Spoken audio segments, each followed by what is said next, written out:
Good morning. Welcome into Hurrdat Sports Radio, AM 590 ESPN Omaha, ESPN Tri-Cities, live on Twitter, Facebook, YouTube. That's my man DB. I'm Ravi Lulla here on the Pillar Exterior stage. How you doing this morning, DB? Am I on? Yeah, Oh, I can hear you. I got you. Well, what?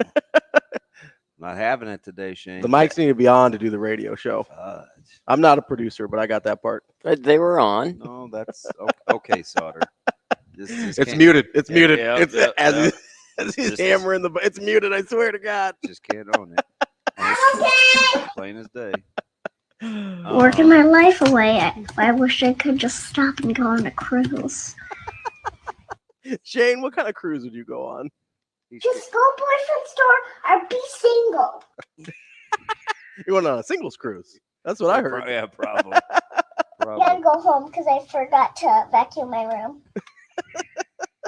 So, Shane, are you afraid of? Would you go on a big boat?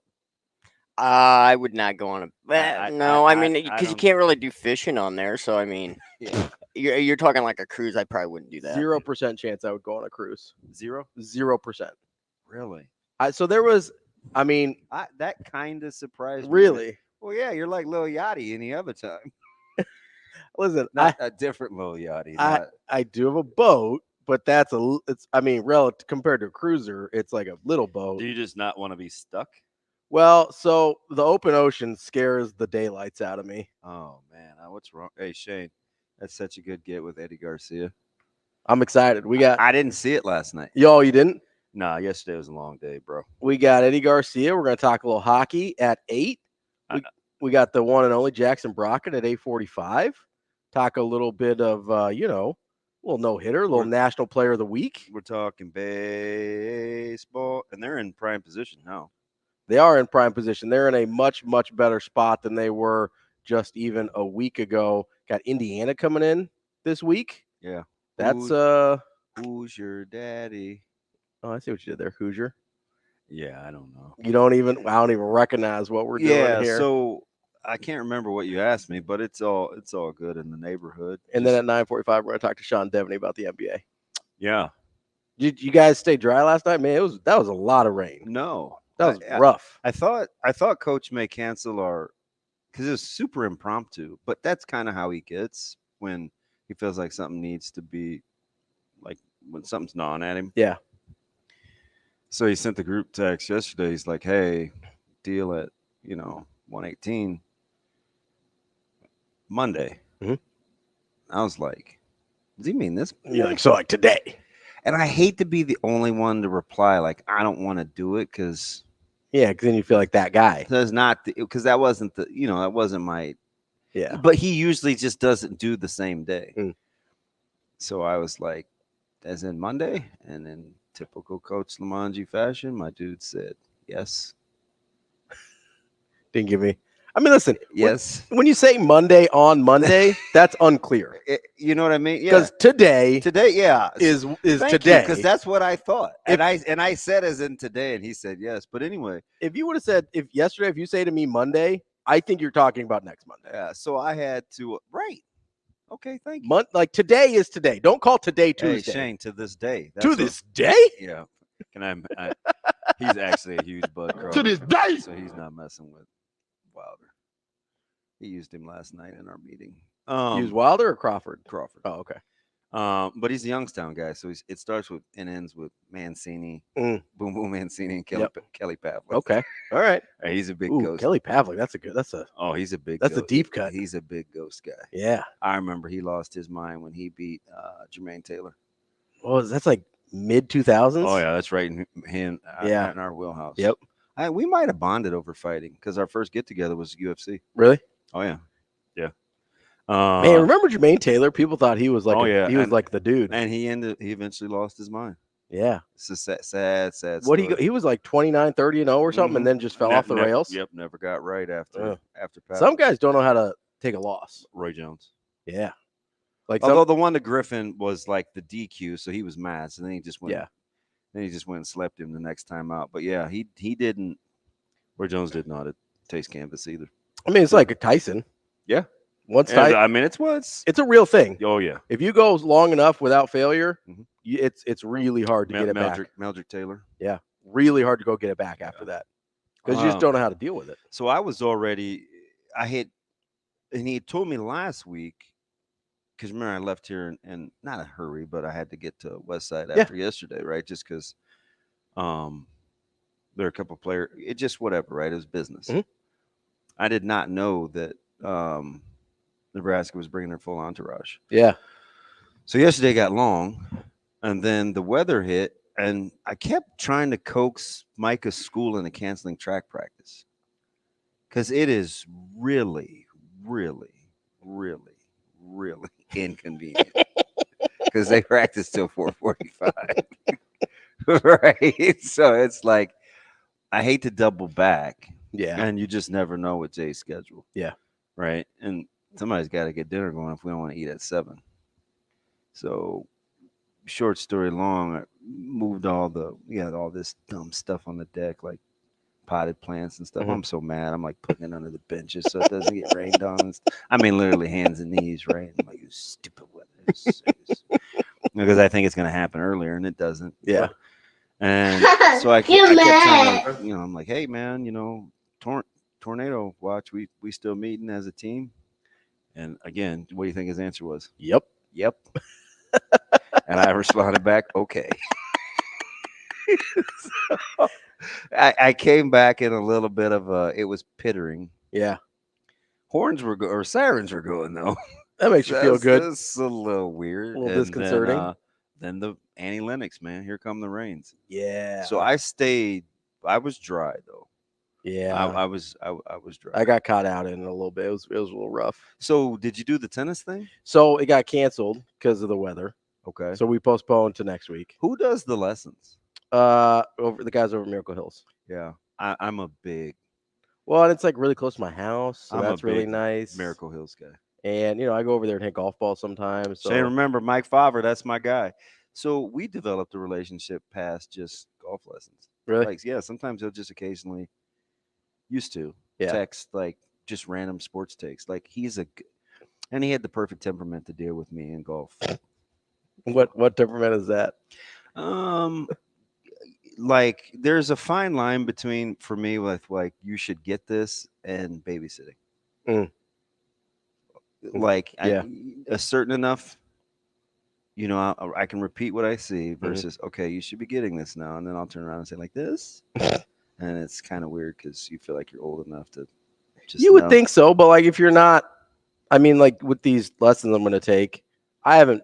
First of all, I've never taken a tennis lesson. I played a ton when I was younger, but I never took just a lesson. Natural. Yeah, there was a court next to my house, and is so it in your genetics. I don't. Tennis? Anybody predisposed to playing tennis? There's not a ton of Indian tennis players. There's some. Yeah. There's some that are okay, especially in doubles. But pickle wasn't pre-tennis, was it? Pickleball? Yeah. No, I started playing tennis. Pickle was post-tennis. Yeah. I started playing pickleball because I liked tennis, and it was like an easier entry back into kind of that world. By the way, Shane, how do you feel? Sports. I am old. You're old. I feel old. Shane got into pickleball. He did over the weekend. Yes, on a humbug. Like you're not with the nephew, right? You're not very active. Yeah, he wanted to. It was his birthday party, and he wanted to play pickleball. So Uncle Shane, where were you guys? Just in the park next to their place. Yeah, out in West Omaha. But he had to discern. But yeah, how old is he? He's 11. How bad you get beat? Pretty bad. Pretty bad. I mean, he showed me a brief video. It did not look like he was going to win any points. From my discernment there, I think he was were you wearing sandals? No, I was wearing tennis shoes. Oh, okay. I thought I saw sandals in there. I don't know if an 11-year-old is going to beat me in anything except chess or golf. Yeah, if you get like a really good tennis, like a golf kid, like they'll beat you. Yeah. That's about it. Yeah, I'm not. I like. Can you think of anything else? No. And again, yeah, if they're like like gymnastics or something, right? But not anything I actually do. There's nothing I actually do that an 11-year-old's going to beat me in. Oh man, not a single thing in the world. Yeah. So crazy weather, man. We're gonna dry out for a little bit though. You know, I think on the morning of the spring game, I think I ran into Coach Lamanji at the gas station. I'm pretty sure it was him. And he kind of just looked at me like he should know who I am. And either he knew who I was and just didn't want to talk to me, or it was one of those where it like didn't quite click where he recognized me from. 50-50. Yeah. I mean, and I was like, and I know he uses the coin flip analogy a ton. So I hate using it in his, but he always says, don't be a coin flip guy. yeah. Yeah. I like that is it. We need to put that on a t-shirt. Don't be a coin flip guy. Yep. Like, and sometimes he can just nip it in the bud, like in the hallway. You a coin flip guy? Is it just like, hey, I don't know what I'm going to get from you? Is that what he means? Yeah, you're gonna be here or not? Yeah. You in or out? You're 50-50 whether or not you show up or not. He can't function. Like Yeah, you need to know who's showing up. Even as we found out yesterday morning, even if you're a really good player, he's just not having it. But yeah, I say, hey, can you get up here? Excuse me.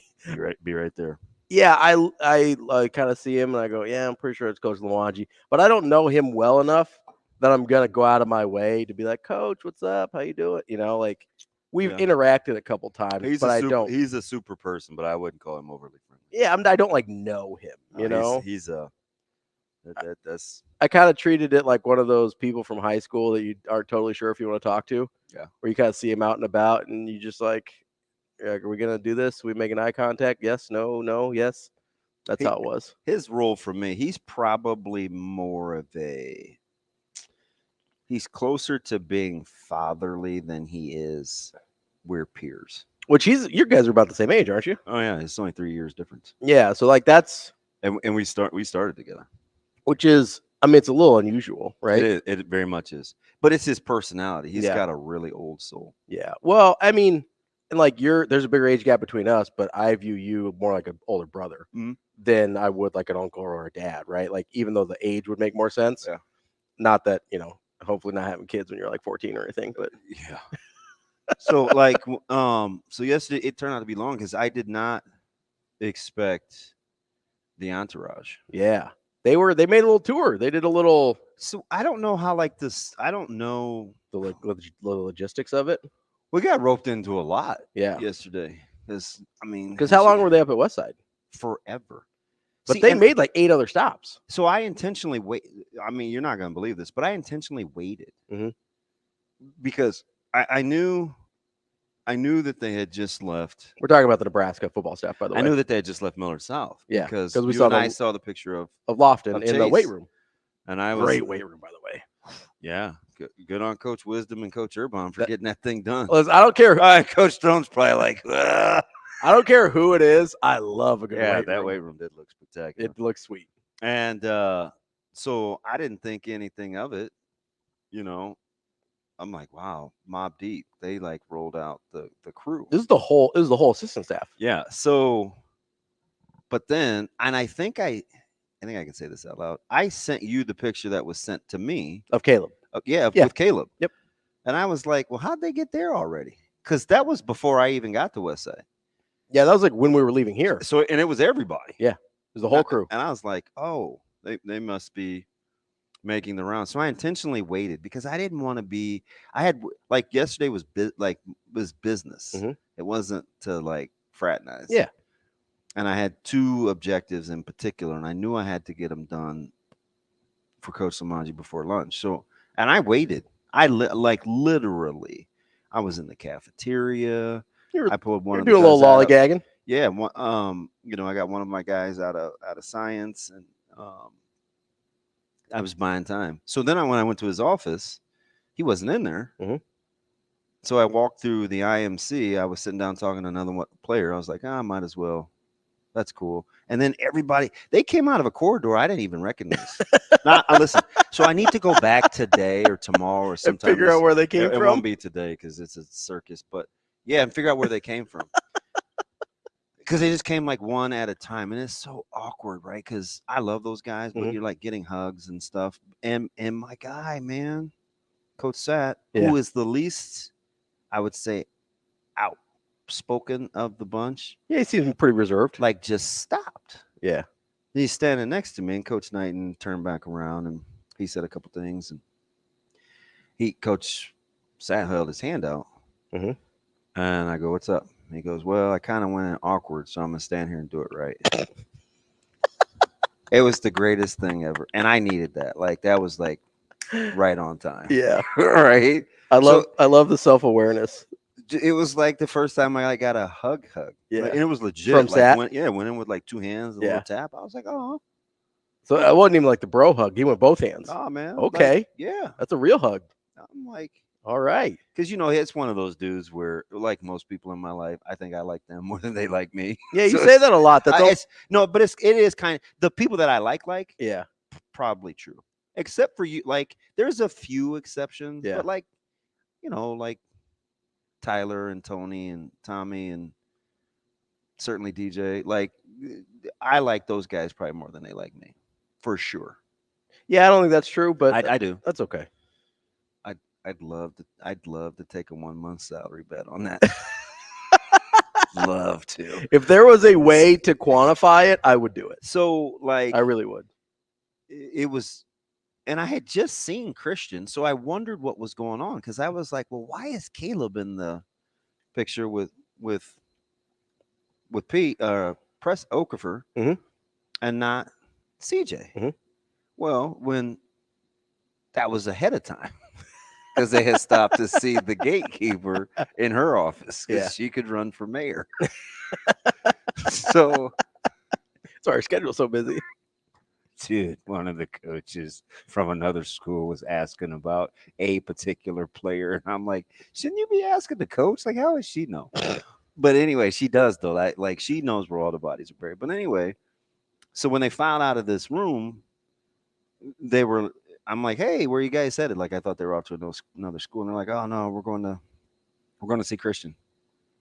I was like, how long have you guys been here? Yeah. Because then when they got ready to leave, it was like divide and conquer. Because they went out to Platteview. Like 5 were going here, 5 Yeah. were going here, 5 were going here. Like, and I knew they were going to see Tyson. So I knew they were going to North and Central. Mhm. I didn't know where else they were stopping, because Foley was like, well, I'm gonna take this group here and I'm gonna take this group here. So I didn't know. But then I looked at social media yesterday, and they made the rounds. They're Central, Platteview, Miller North. Yep, because they saw Pierce and Caden. They were at North. Yep. And then obviously West Side. By the way, how about Tyson just dwarfing his mom? It is so good to see. Like, she's probably one of the coolest people. Yeah. Yeah. Oh, man. Got all those bad boys running around the house. Somebody's got to handle them. She is sensational. Like, salt of the earth. And I got a chance to talk to Ryan yesterday, so that was cool.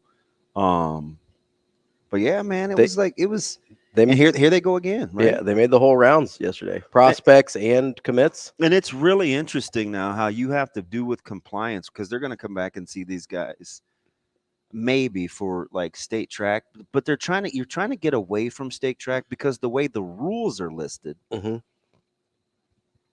you don't want to list individual players you're going to see with compliance. Just now, people are just saying the event. Gotcha. Right? Like, so it gives you more leeway. Yes, Class A 200 meters, and I'll be there all day. Do you know what I mean? Oh, you have to like specify the event. That's better than the player, because but you can't just go say, I'm going to say, because everybody that's there, Yeah. that takes up 1, and you Yeah. only get however many. Yeah, I think 14. So you can't just say, hey, we're going to state track. You have to give like an event. If you're smart. Okay. If you're smart. All right. Just give the event, no names, not the whole event. That's funny. Be specific. Well, listen, that's why he's got all those. It's just complicated. Support staffers. It's a lot of rules. So good on them for canvassing Nebraska, the state, and the Metro. Man, they're serious about being in Omaha. And honestly, that's one of the things I really appreciate about this staff. I mean, like, there's no better way to get Nebraskans on board with you than to recruit the people from Nebraska. I thought it was a big deal when Knucklehead just had the defensive staff. Yeah. They rolled everybody out. Everybody. And took their time too. So yeah, it wasn't like a hit and run. They were there for a hot minute. I tried to wait them out. God is my witness, man. Because do you know why though? Yeah. Because the student athletes that I went to go see, I did not want them to think it was just happened to be that Nebraska was in the building. That my being there was for them. Yeah. And they needed to know that. So Sure. we basically tried to hide out. If I didn't see those guys, I didn't see those guys. Right. Because apparently I'm going to see them on Saturday now. Well, you got to go hang out, God. Hang out, have a good time. I wish checkers and chess, right? Yeah. That's why I think the way that I do. Yeah, absolutely. That was it's a chess move. 100%. Yeah, we're going to figure it out over break. I think we are. Also coming up on the show, I gave the lineup already, but yesterday, DB and I got into a little debate about whether Nebraska was dominant or not. You scare me when you start asking all those questions in the middle of the day like that. I'm like, what is he preparing? And I know you're in the lab. You're cooking. Notes. I see it. I see it. I see it. We got notes about how, like, from 1970 to 2000, I made the assertion that Nebraska was dominant. Were you mad? No. I was curious if my Shane, he was mad. He was mad. No, Shane's I wasn't mad. Shane's over there throwing up, man. You all right over there, bud? I was just sneezing. Over there thinking about pickleball. That's fine. He's like, I want to run again. No, I was curious if my perception of was actual reality, right? Because I really believed that. You know what? You should have let yourself off the hook and, in the words of Amazing Daniel, quantified or clarified what you meant about by dominant. I think they were the best team in the country for 30 years. That's what I meant by dominant. Okay. And then I went and looked. I looked up everybody I think anyone would consider a dominant. You're asking me for my opinion to use my case against me. Yeah. Yeah, I knew exactly. I let it ride. I was like, okay, I'm here to play. I wasn't trying to hide it from you. I figured you knew what I was doing. But I wanted to make sure that I had a case. And if I was wrong, I wanted to find out that I was wrong, right? Scientific method here. Like, if it disproves my theory, I would like to know. Yeah. And so I wanted to make sure that I had all the bases covered. So I compared every team you would consider dominant from 1970 to 2000 and every team that claimed any kind of national title during that time frame as well. And I did a little profile on them. We'll get into that next. We're back here on Hurrdat Sports Radio, AM 590, ESPN Omaha, ESPN Tri-Cities. We're live on Twitter, Facebook, YouTube. That's DB. I'm Ravi. Lulla here on the Pillar Exterior stage. As I teased before the break, DB and I got into a discussion yesterday. Your child. I wouldn't call it an argument. Ooh, child. Things are gonna get easier. I hate when you get in the lab because then I gotta buckle up. I mean, you gotta be ready to go. And I'm not a notes guy, yeah, because I'm usually not. No. When you have this much data, which you apparently do, it's just kind of intimidating is a little strong word, but I'm like, okay, you have my competitive juices going now. So here's what I wanted to do, because I made the assertion that Nebraska was the dominant program of 1970 through 2000. That's 31 seasons. And are you trying to justify Trent Klatt's top 25 ranking? No, we'll get into Joel Klatt later. Did I say Trent? Yeah, that's a whole different deal. Okay. This is more just to go back to our conversation yesterday about whether Nebraska is an outlier or not. Because because I agree with you on the premise that Nebraska has no business being a college football power, yet they became one anyway. Mm-hmm. And I think the proof of concept was long enough that it should no longer be considered an aberration. Okay? So name any team from 1970 to 2000 that you think was a dominant, was on par or better than Nebraska. Any team. Notre Dame. Notre Dame, 260 wins. Okay. 99 losses, 4 ties, 3 national titles. That's 8.5 wins per season, 8.4, 71.5% winning percentage. That's gonna be sick. Okay. Do you want Nebraska at first as a barometer? 319 wins, 58 losses, 5 ties, 5 national titles, 10.3 wins per year. I've been through this with you. 83.5% winning percentage. Okay. I've been through this with you. I know, but keep those numbers in mind as we go through these other teams. Here's the thing though, before you I feel like this is like, you ever read the book The Case for Christ? Dude started out with this theory that Jesus never really existed. Mm-hmm. but the more, he was the good old fashioned Berean. The more digging he did, Mhm. the more he realized, oh my gosh, He was finding a historical case for the person. yeah, Yeah. it actually worked The opposite. the opposite. Yeah. So before you pull one of these on me, Okay. we need to reestablish what I was saying. Okay. Okay. Yeah. I'm going to say this again, Mhm. real slow, and I'm not going to revisit it. Okay. I went through the mental exercise of asking you about 9 wins versus 10 win seasons, Mhm. right? You said there were 15 seasons in which Tio got to 10 Double wins. digit. Yep. Okay, or more. Mhm. I said, then I went back to the 9 wins. And then I said, hey, there were stretches, the back half of the 70s, Mhm. number 1, the back half of the 80s, Yep. number 2, and Where 9 wasn't good enough. the front part of the 90s. Yeah.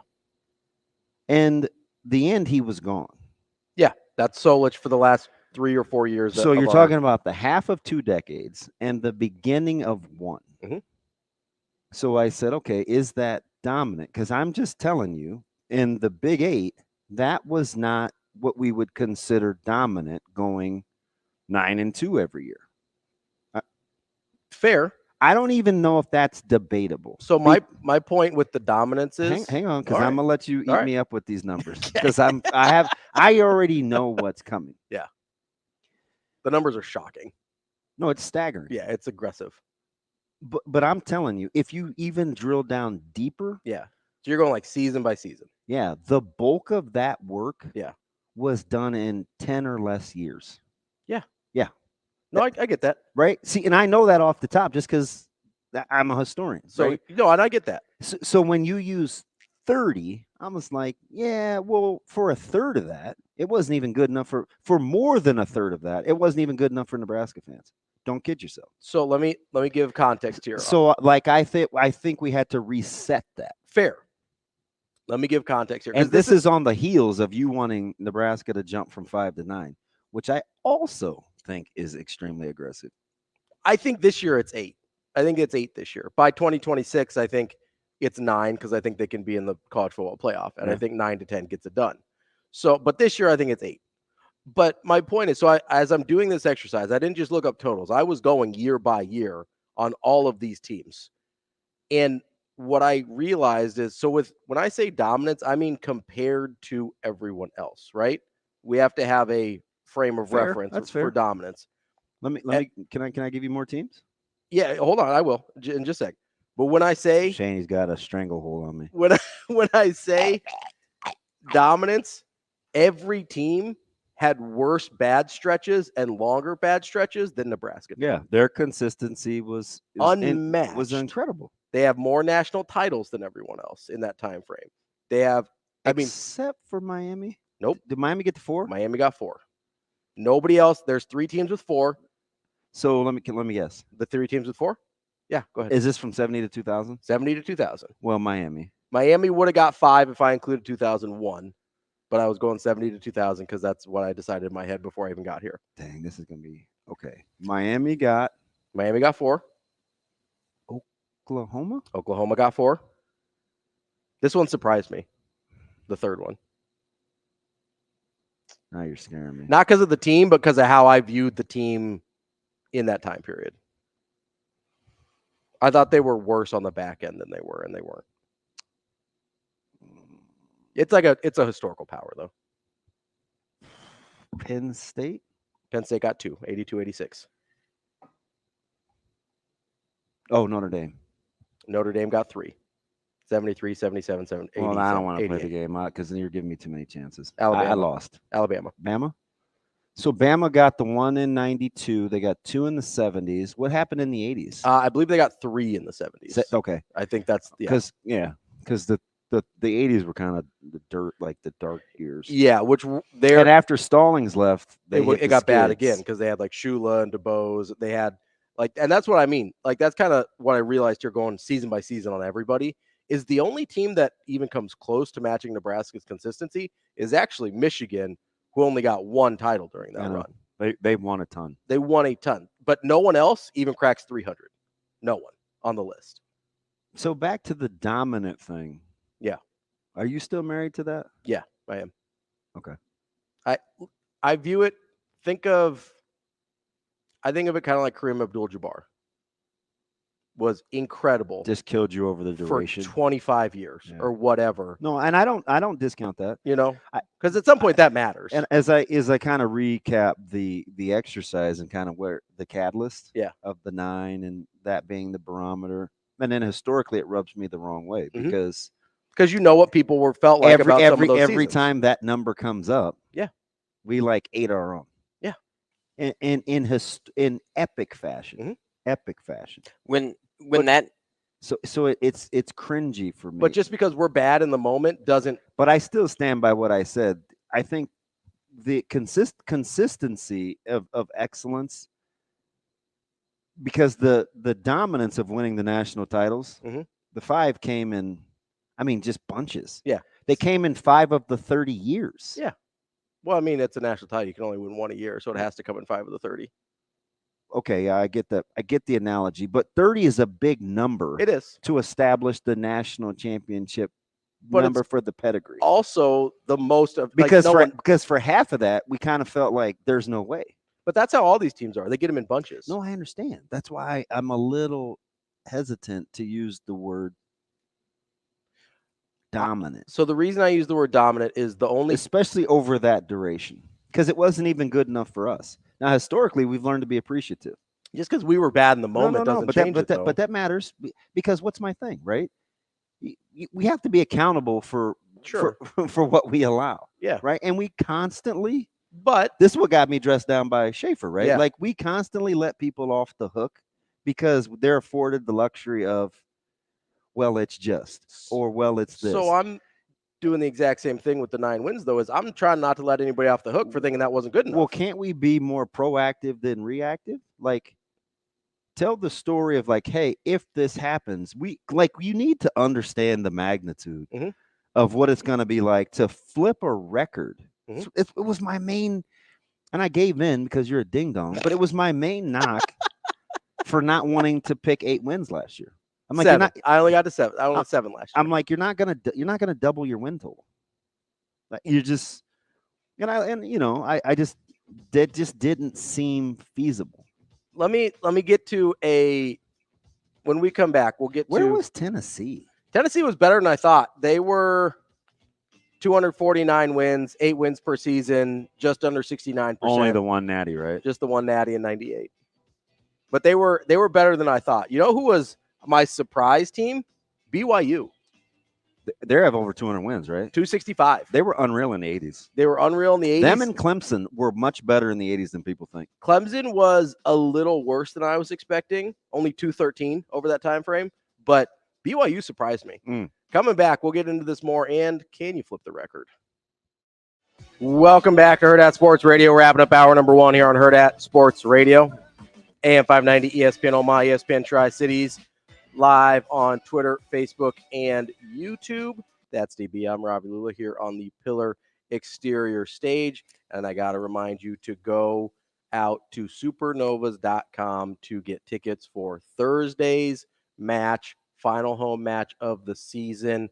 Get out and support your Omaha Supernovas as they wrap up the regular season ahead of the Pro Volleyball Federation Championship, which is also right here in Omaha. Make sure you get out Thursday, May 9th, to the final regular season match of your Omaha Supernovas. Tickets at supernovas.com. I heard you lick your lips, too. I knew you wanted to talk. I just want to ask one question. Did you hear that? Just as a quantifier, just so I can have the whole picture. What was the absolute basement Nebraska was in that 30 years? Was it the 9 wins? 9 is the lowest they got. But like 3rd in the Big 8, missing a bowl game. What was the year? No, they never missed a bowl game. Never missed a bowl game. Never had fewer than 9 wins. Never had.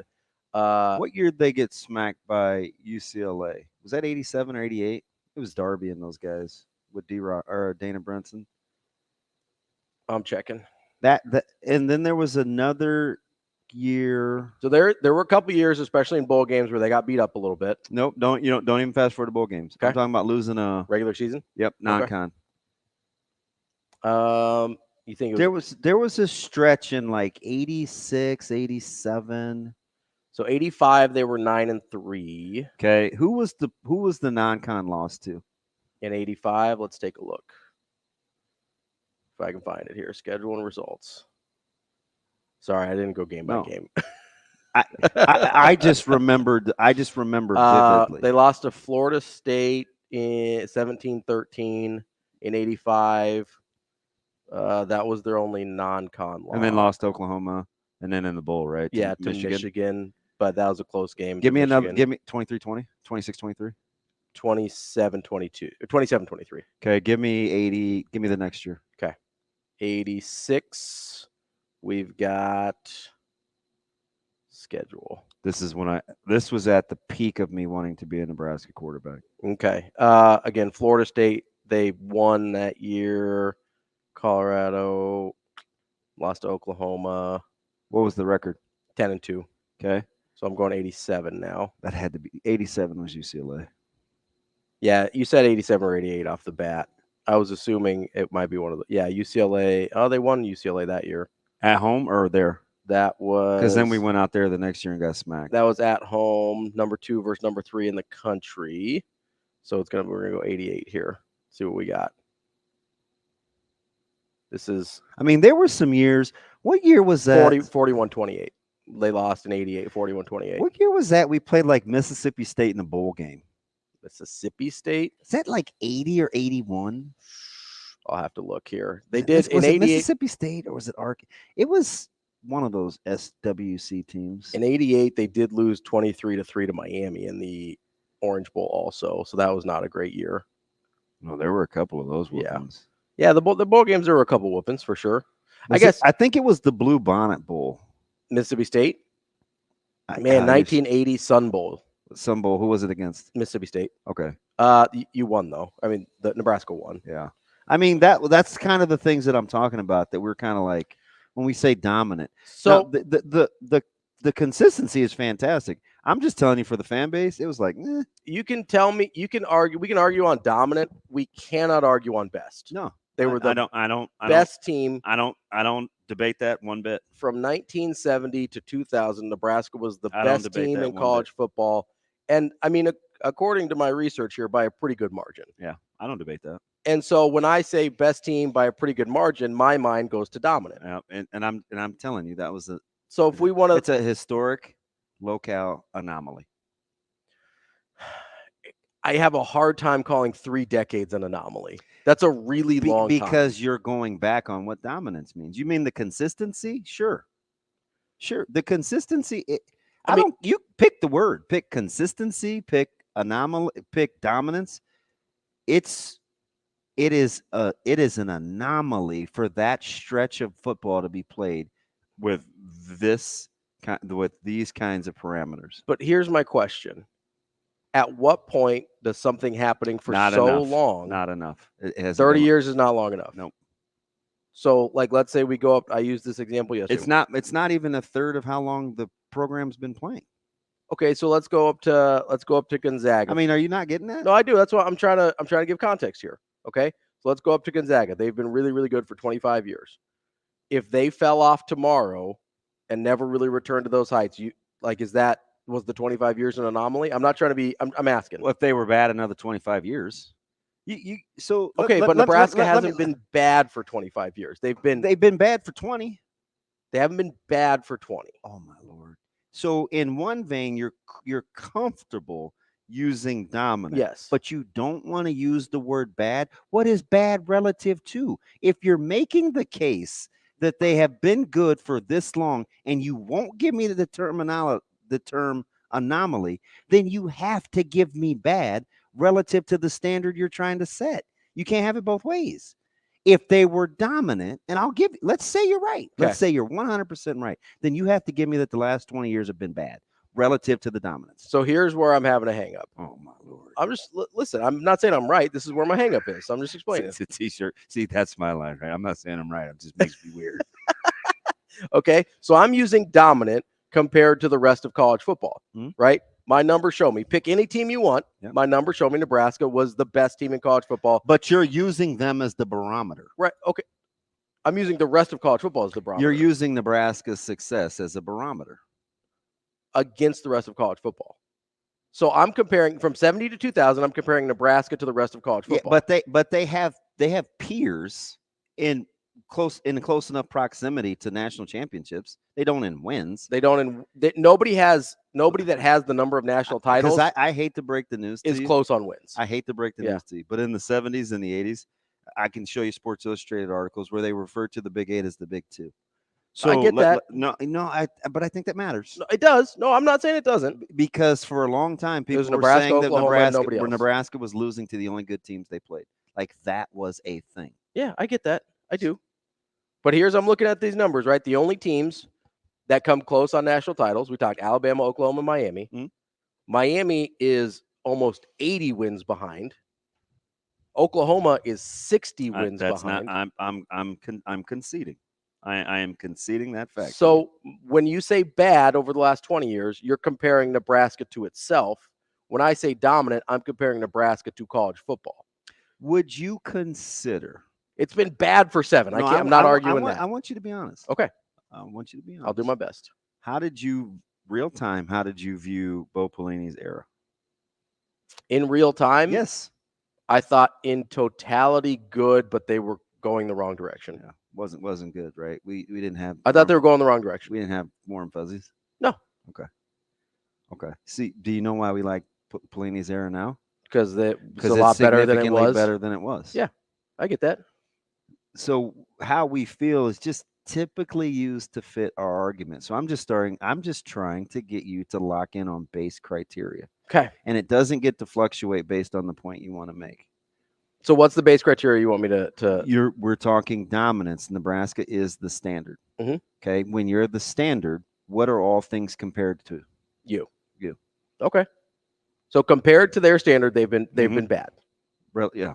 That's fair. Okay. I'll concede that. Okay. Because you concede dominant, I'll concede bad. It just gets too murky. That's fair. You know what I mean? You concede dominant, I'll concede bad. Well, I mean, for Alabama was the standard, right? Who were they being compared to? Right now? Yeah. Alabama. Georgia is the standard. Who are they being compared to? Alabama. No. Well, they were until. Yeah, they were. Like now Georgia. But when Georgia they just locked up a guy for 10-133. But when Georgia was coming up, they were getting compared to Alabama. 10-133. Yeah, that's fair. But when they were on the front end of that, they were getting compared to Bama. Can I ask about Georgia? Yeah, absolutely. Dude, who didn't you do? I've got. I told you, anybody that even claimed one of those. How is Georgia? Not as good as I thought.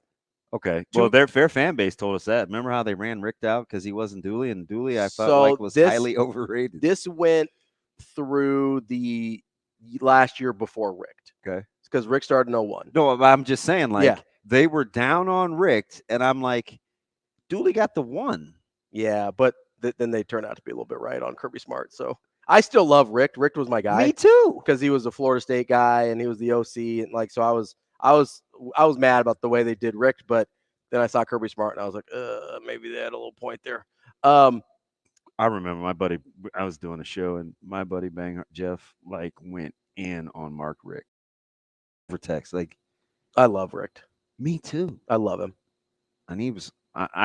There was a time I can almost see it in my head. There was the text strand. There was a time where I was really hoping Richt would come back and be Nebraska's coach.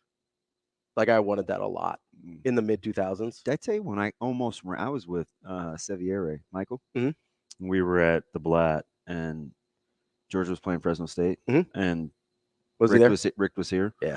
Was that and there was this long elevator, this long line that media had to get. I was like, "Hey man, I'll be right back."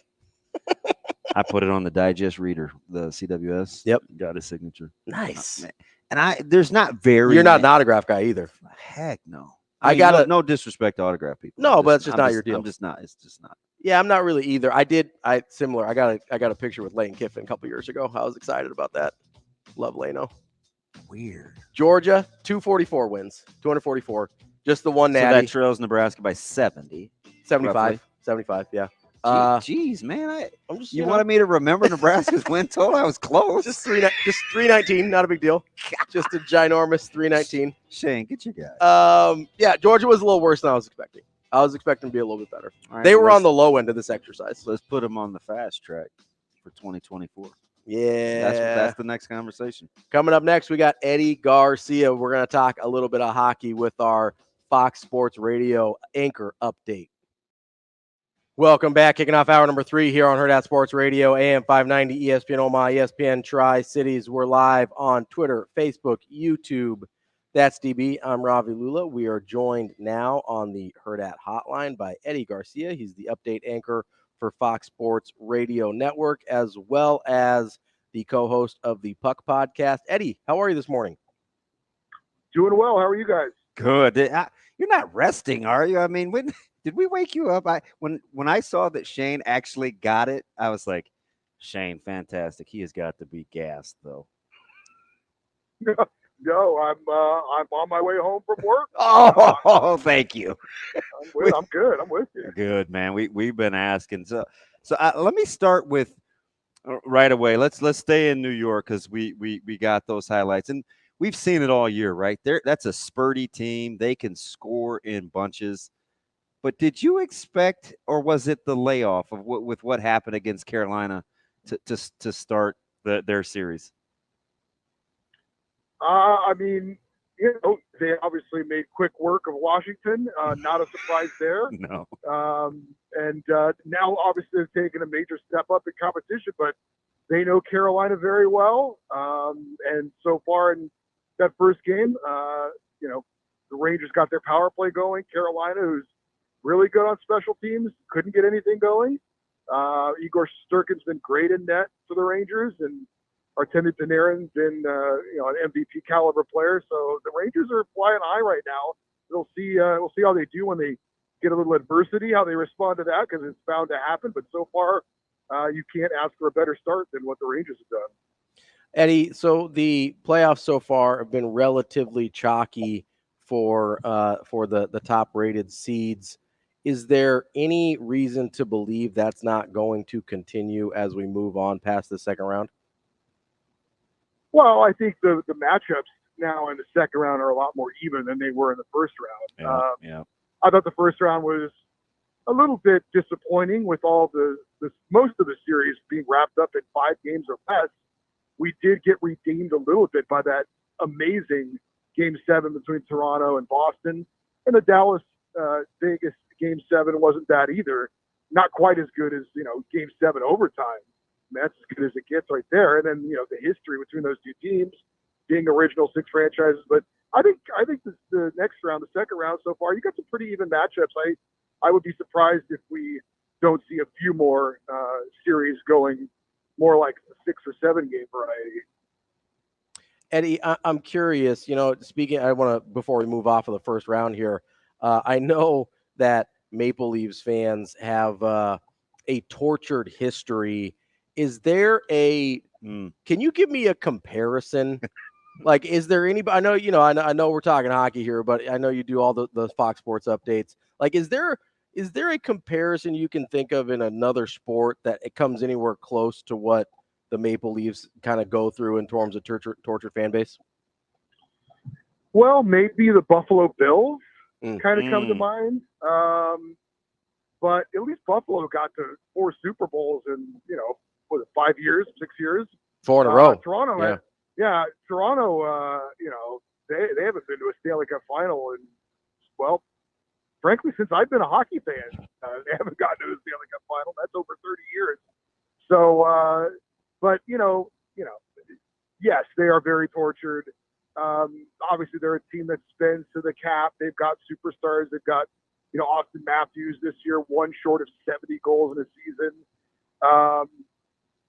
But I think the disappointment's there again. But I think if you're a Maple Leafs fan, you probably exist to expect to be disappointed because it happens pretty much every year. But, that was especially tough for Toronto this year when, they get this goalie. It kind of came out of nowhere. Joseph Woll, he comes over and takes over, and he's playing great. Then suddenly he can't play in Game 7. Nope. Austin Matthews missed a couple of the games because of some sort of mysterious illness and injury. And there were times, even though Marner was out there, he mysteriously wasn't skating well either. Yeah, that's typically what he does. Dude, how about Boss just taking him to town on the network? I'm like, hockey is not afraid to just grill their own when it comes to analysis. Yeah, I mean, look, it's kind of cliched, I guess, but the toughness of hockey players and what it takes to win the Stanley Cup, and players that don't seem like they're fully committed. And Mitch Marner's not a physical guy, but sometimes he does a lot of drive-bys and floats around, and he's very skilled, but not willing to kind of go into the corners and pay the price, do that kind of thing. And it stands out, especially when you're a team that a lot is expected, and you're not paying the price, so it sticks out. So yeah, they're not afraid to call anybody out, especially in that city. Yeah, it's interesting too, because that series, as it goes to overtime, probably saved Montgomery's job in Boston, and it's going to cost a few in Toronto with just an overtime outcome. It's amazing how reactionary that outcome is going to be in opposite directions. Yeah, and that's part of what made that Game 7 so intense and entertaining. When you have so much on the line, when you had look, Toronto, I think it was 6 straight Game 7 losses and 4 of them to Boston. So, again, not a surprise necessarily, but they had that streak on the line. And then, as you mentioned, Boston was looking to avoid being the first team ever in any of the 4 majors to lose to blow a 3-1 series in back-to-back years. So, yeah, I think you're right. I think if Boston loses that, I wouldn't have been shocked if Jim Montgomery got fired. And I'm surprised they haven't announced that Sheldon Keefe has not been fired yet in Toronto. I'm not sure what they're waiting for there. But that was just extra drama surrounding that Game 7. Toronto may be trying to figure out what they're going to do with their front office too. I mean, they made a lot of moves that didn't pay dividends. Well, they have a new GM in Brett. I know it's 1 year or what, 1.5 years in. Yeah, he's not going anywhere. But if he wants to make some changes, and Brendan Shanahan is it's that weird president of hockey operations. Like, yeah. I'm not the GM, but I'm over him, but I don't take any of the blame necessarily. But he's been there for a long time, and he's had a hand in things. Maybe they're looking to make a change with him. I'm not sure. So when you look at what Boston was able to do to Florida, was it the freshness and continuity? I mean, listen, special teams is just skating around short-handed or +1 if you're not converting. Is it as that simple if you're Florida, stay out of the sin bin? Well, certainly that's a key for any team, is certainly, in certain situations as well. But I mean, Jeremy Swayman for Boston has been amazing in net. He's been outstanding. I think if you're looking at, heroes for the Bruins, he's the first guy you're going to look at. I don't want to say I was shocked, but I was really surprised that after that emotional Game 7, that the Bruins go right on the road, go into Florida, and face a Panthers team that has been playing really, really good in the postseason, not only this year but last year. And to beat them the way they did was very impressive.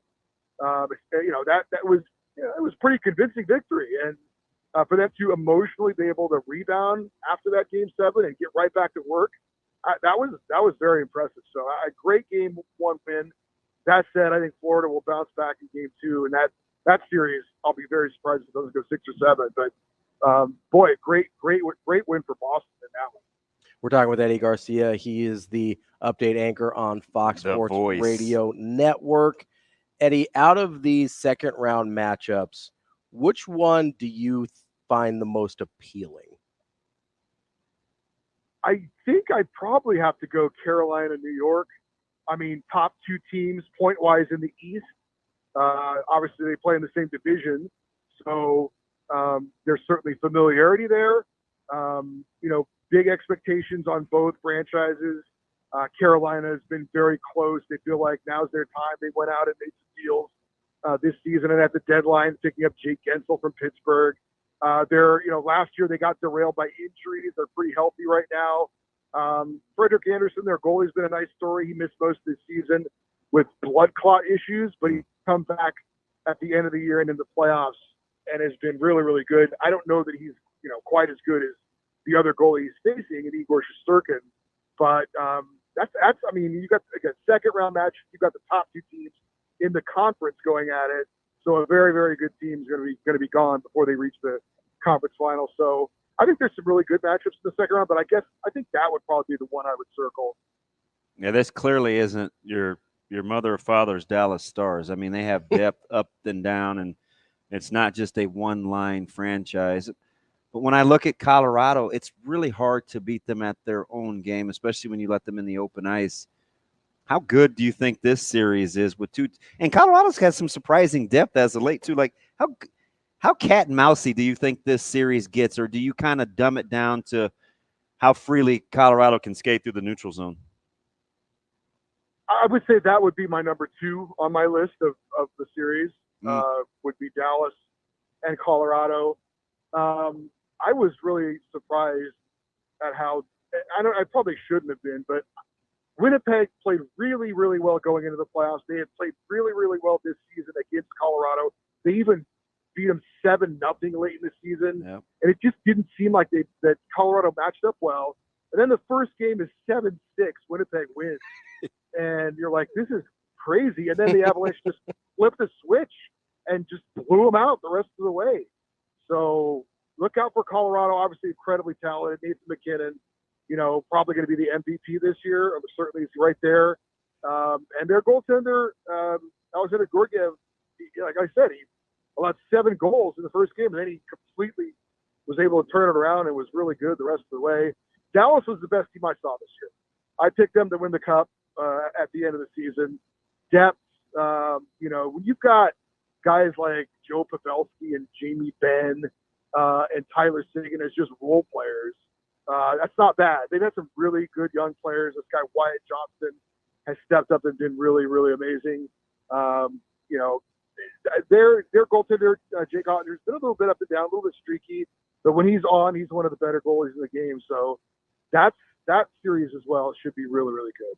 Eddie, do you have any concerns stylistically about Colorado if they were to advance, their ability to actually finish it off and win the Stanley Cup? From a physicality standpoint? Yeah. Not really. No, I mean, they're a veteran team. They've been around. They've got plenty of guys on that team that won the Stanley Cup a few years back.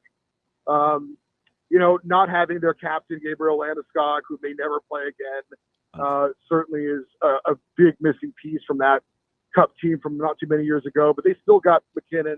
They still got Wren, and they still got Cale Makar. They've got depth, going out and getting a veteran guy like a Zach Parise. I think I think they're in the mix. I wouldn't pick them as my favorite. Like I said, I picked Dallas to win it. I think they'll win the series, but the way the Avs turned it on there in that, after that first game against Winnipeg was pretty impressive. Lot of usual suspects with McDavid and Draisaitl. And listen, Vancouver kind of seems like they're just flying under the radar, though. How do you size up Edmonton and Vancouver? Well, I actually thought Vancouver was going to lose in the first round of Nashville. Me too. They had a huge comeback win in Game 4 that really, I think if it's 2-2 going back to Vancouver, I would have felt pretty good about Nashville. But the way Brock Besser got a hat trick, they scored a couple of goals in the final seconds, and they won it in overtime to take the 3-1 lead, and that really, I think that was a kind of a knockout punch for the Predators. And they've got goaltending issues. Thatcher Demko is out. He's not going to start in Game 1 against Edmonton. They've got their third string goalie that they're starting right now. But he's come on and done a good job. But there's still a concern there. I mean, look, the Oilers' power play is insane. They destroyed my LA Kings with the power play alone. McDavid can just do what he wants. You got Leon Draisaitl down on the goal line. You got Zach Hyman, who had an amazing year this year, like sitting on the back door. And then you've got Evan Bouchard, the defenseman, just bombing away from the point. So if that power play continues to be anything close to like it was against LA, and of course you've got to draw penalties to make that a factor. So for Vancouver's sake, they're going to have to be disciplined. But that power play is unstoppable, and McDavid obviously leading the way. He just does so much. They give him so much responsibility. Tell him, take the puck and do what you want to do with it. And this year he's changed his game. He's gone from being an elite goal scorer to being an elite playmaker.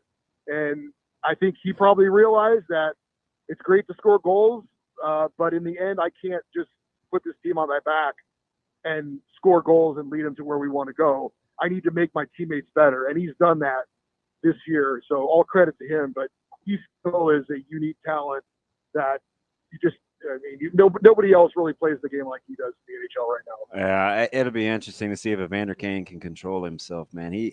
I know he's the enforcer, but they're gonna have to be pretty disciplined. Let's see if cooler heads can prevail, because I would imagine, like most teams try to do, they'll try to agitate and aggravate old EK. Yeah, they got Corey Perry on that team now too. In Yep. Edmonton, so there's a couple of guys there that, playoff hockey, they've been there and done that, especially Perry. He was really quiet in the series against LA, so I can't imagine that's going to last much longer. So he'll definitely be in the face of that young goaltender for Vancouver, trying to get him off his game and agitate the Canucks, get him worried about him and not worried about what they're supposed to be doing. So, the Oilers, I think the Oilers, if there's going to be a Canadian champion this year, and obviously one of the two teams left is going to be out after this matchup, but the Oilers are the one hope for Canada if they want to win a Stanley Cup title this year for the first time since '93. That's Eddie Garcia. He is the update anchor, on Fox Sports Radio Network. He hosts the Locked On LA Kings podcast and the Puck podcast. Eddie, we appreciate the time and the insight. Get some rest, buddy. I would say go take a nap or something, man.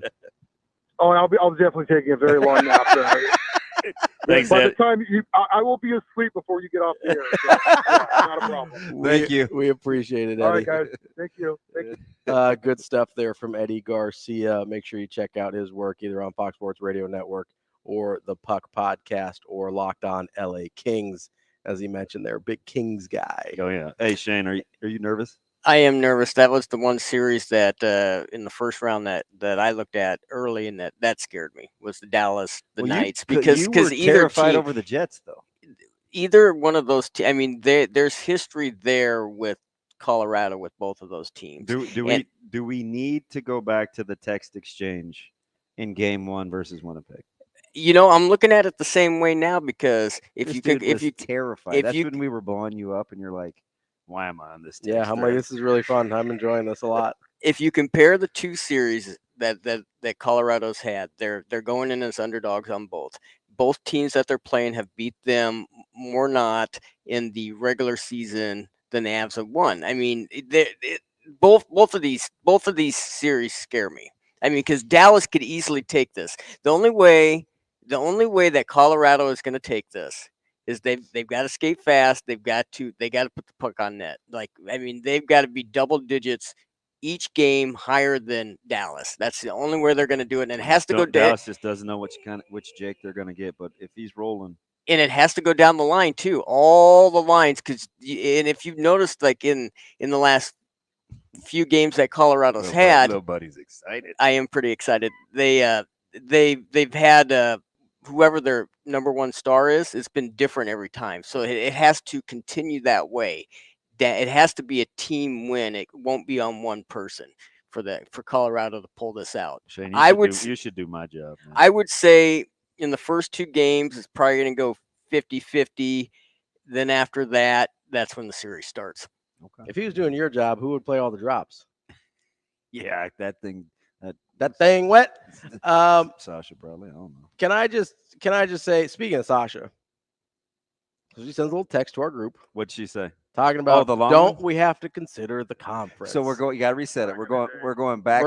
Back to the conversation about Nebraska, and I am mad now. Okay, so we're going back to the conversation about Nebraska was the dominant college football program from 1970 to 2000. Did you see Tony and Joel though? I don't know if I did. So Tony in the stream, yeah. TG says, well, actually, I think the amazing Daniel was trying to get your attention. Actually, sorry, didn't do the voice right. Damon Steven. So the amazing Daniel said, do a similar exercise for Nebraska the last 20 years. Where does Nebraska rank compared to the rest of college football? Yeah, bad. Like we said, bad. Okay, but I had to get you to rest. You did, I had to get you to dominate. So we're even. No, because the dominant thing for me, I kept saying, I was like, I just wanted to know the comparison. Like that was the main thing I mean- yesterday. But so Tony says Pick any team. Ravi's comparing Nebraska to other teams in college football, and I'm comparing Nebraska to Nebraska. Those are two different arguments. We finally settled on that. Yeah. Because I had to get a little creative with you because you get locked in. Well, so I had to. I'm squirmy too. It's hard to nail me down. No, Joel's he's telling the truth, but he's. So that's the point I was trying to make. Joel is the realist here. He is. So, and it doesn't matter what it is, right? He's Yeah. like Mr. He's like wet blanket. But I kind of like this. If Nebraska doesn't start winning again soon, their best historical comp will be Minnesota. Well, that's the fear is that you turn into Minnesota. One out of 7-16 clips, 7 conference championships, 5 national championships under Bernie Bierman. Then lost in the wilderness for decades. So here's the difference between Nebraska and Minnesota, Are you prepared? in my opinion. Are you prepared for this? A little bit.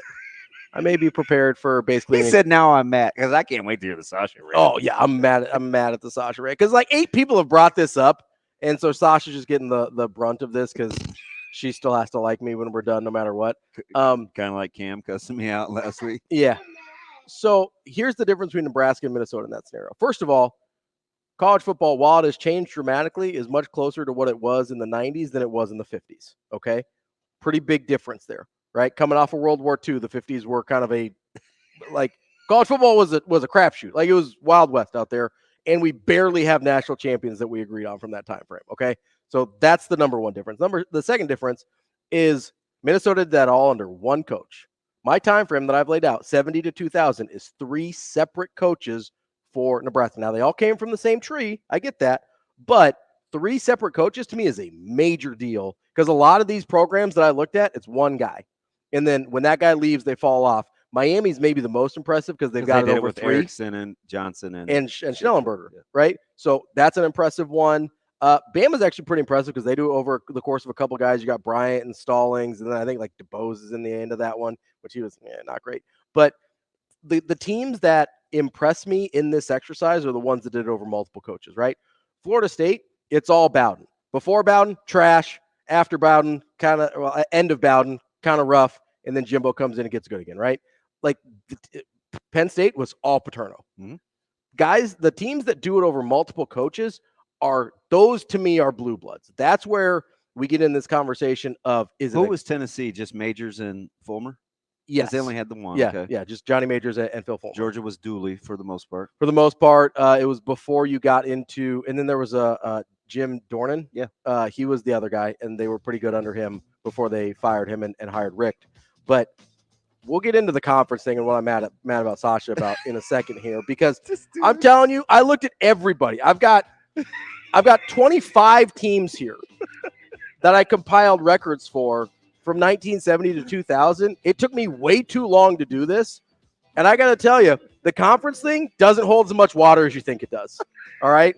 I'm just going to start there. We'll get to it when we come back here on Hurrdat Sports Radio.